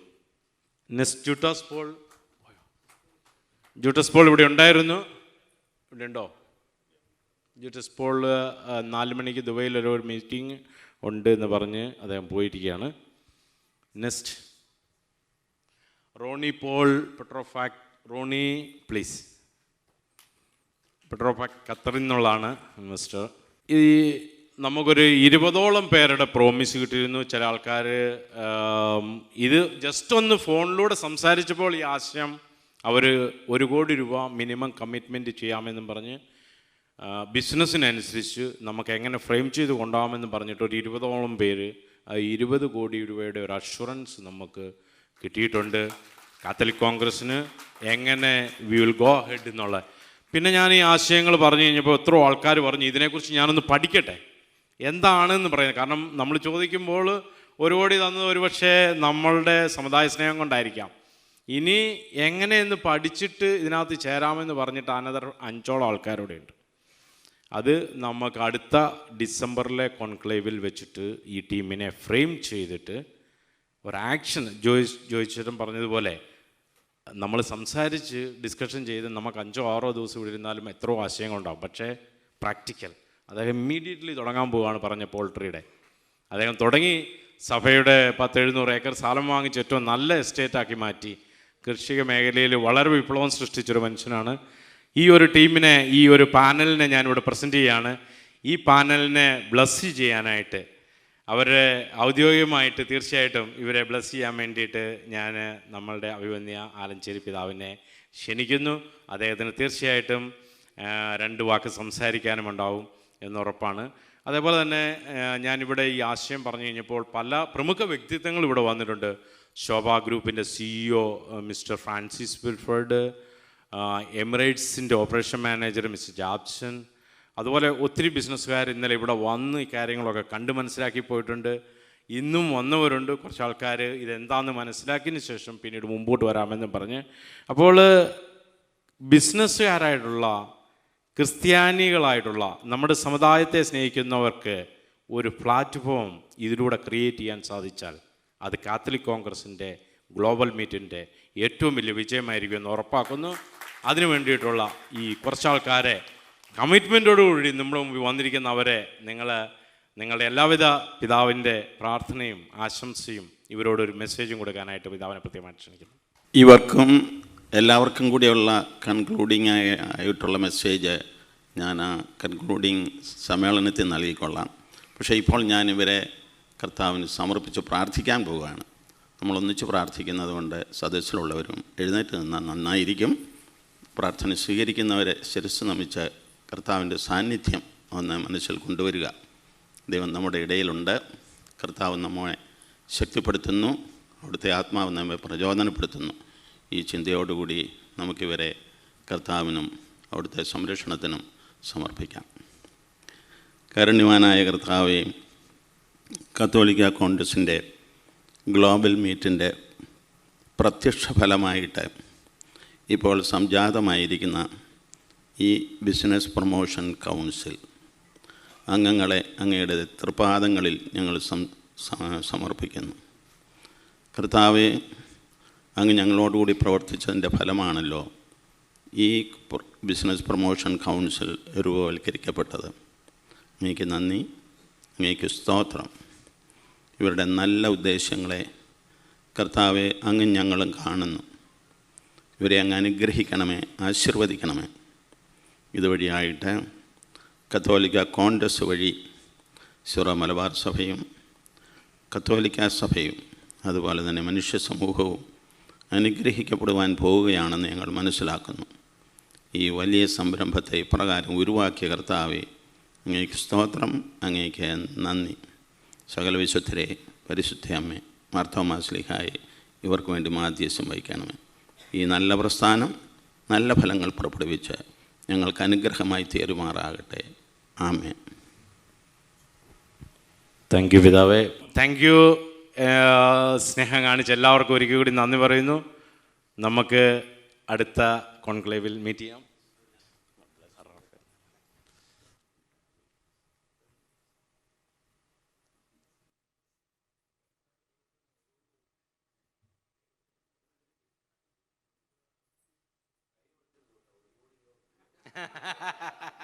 കത്തോലിക്ക കോൺഗ്രസ്സിനെ ഏറ്റവും കൂടുതൽ സ്നേഹിക്കുന്ന അഭിമന്യ ആലഞ്ചേരി പിതാവേ, മറ്റ് പിതാക്കന്മാരെ, പ്രിയ പ്രസിഡന്റ്, വേദിയിലും സദസ്സിലുമുള്ള വിശിഷ്ട വ്യക്തികളെ, സുഹൃത്തുക്കളെ, എൻ്റെ കടമ നന്ദി പറയുക എന്നുള്ളതാണ് ഈ സെക്ഷന്. എങ്കിലും അതിനു മുമ്പായിട്ട് ഒന്ന് രണ്ട് കാര്യങ്ങൾ സൂചിപ്പിക്കാൻ ആഗ്രഹിക്കുകയാണ്.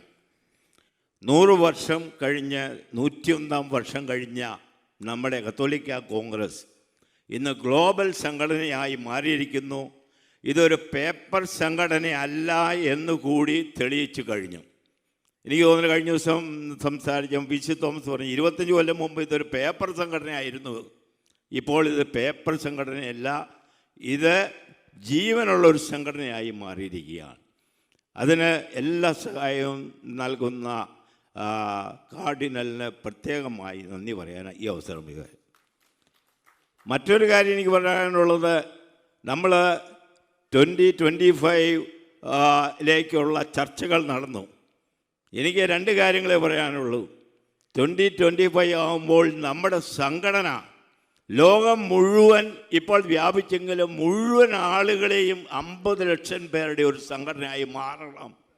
50 ലക്ഷം അംഗങ്ങളുള്ള ഒരു സംഘടനയായി ഇതിനെ 5 കൊല്ലം കൊണ്ട് മാറ്റുവാൻ സാധിച്ചാൽ ഇതൊരു വലിയ വിപ്ലവമായിട്ട് മാറും.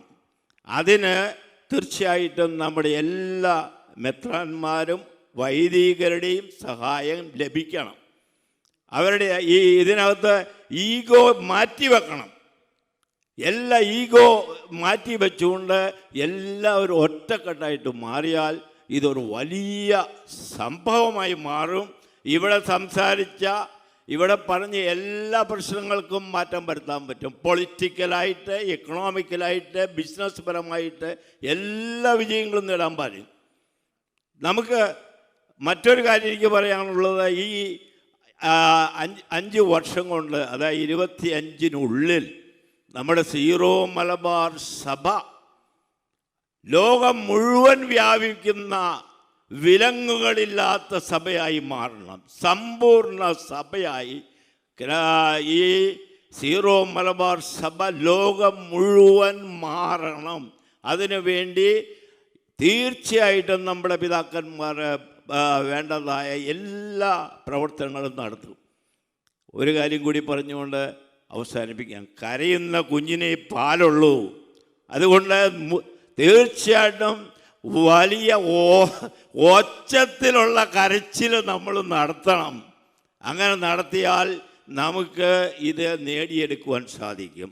നമ്മളെ ബിസിനസ് പ്രൊമോട്ടേഴ്സിൻ്റെ ഇവിടെ എല്ലാവരും ഇവിടെ ഉണ്ടായി. വളരെ നല്ല ഒരു സമയമാണെന്ന് ഞാൻ വിചാരിക്കുക.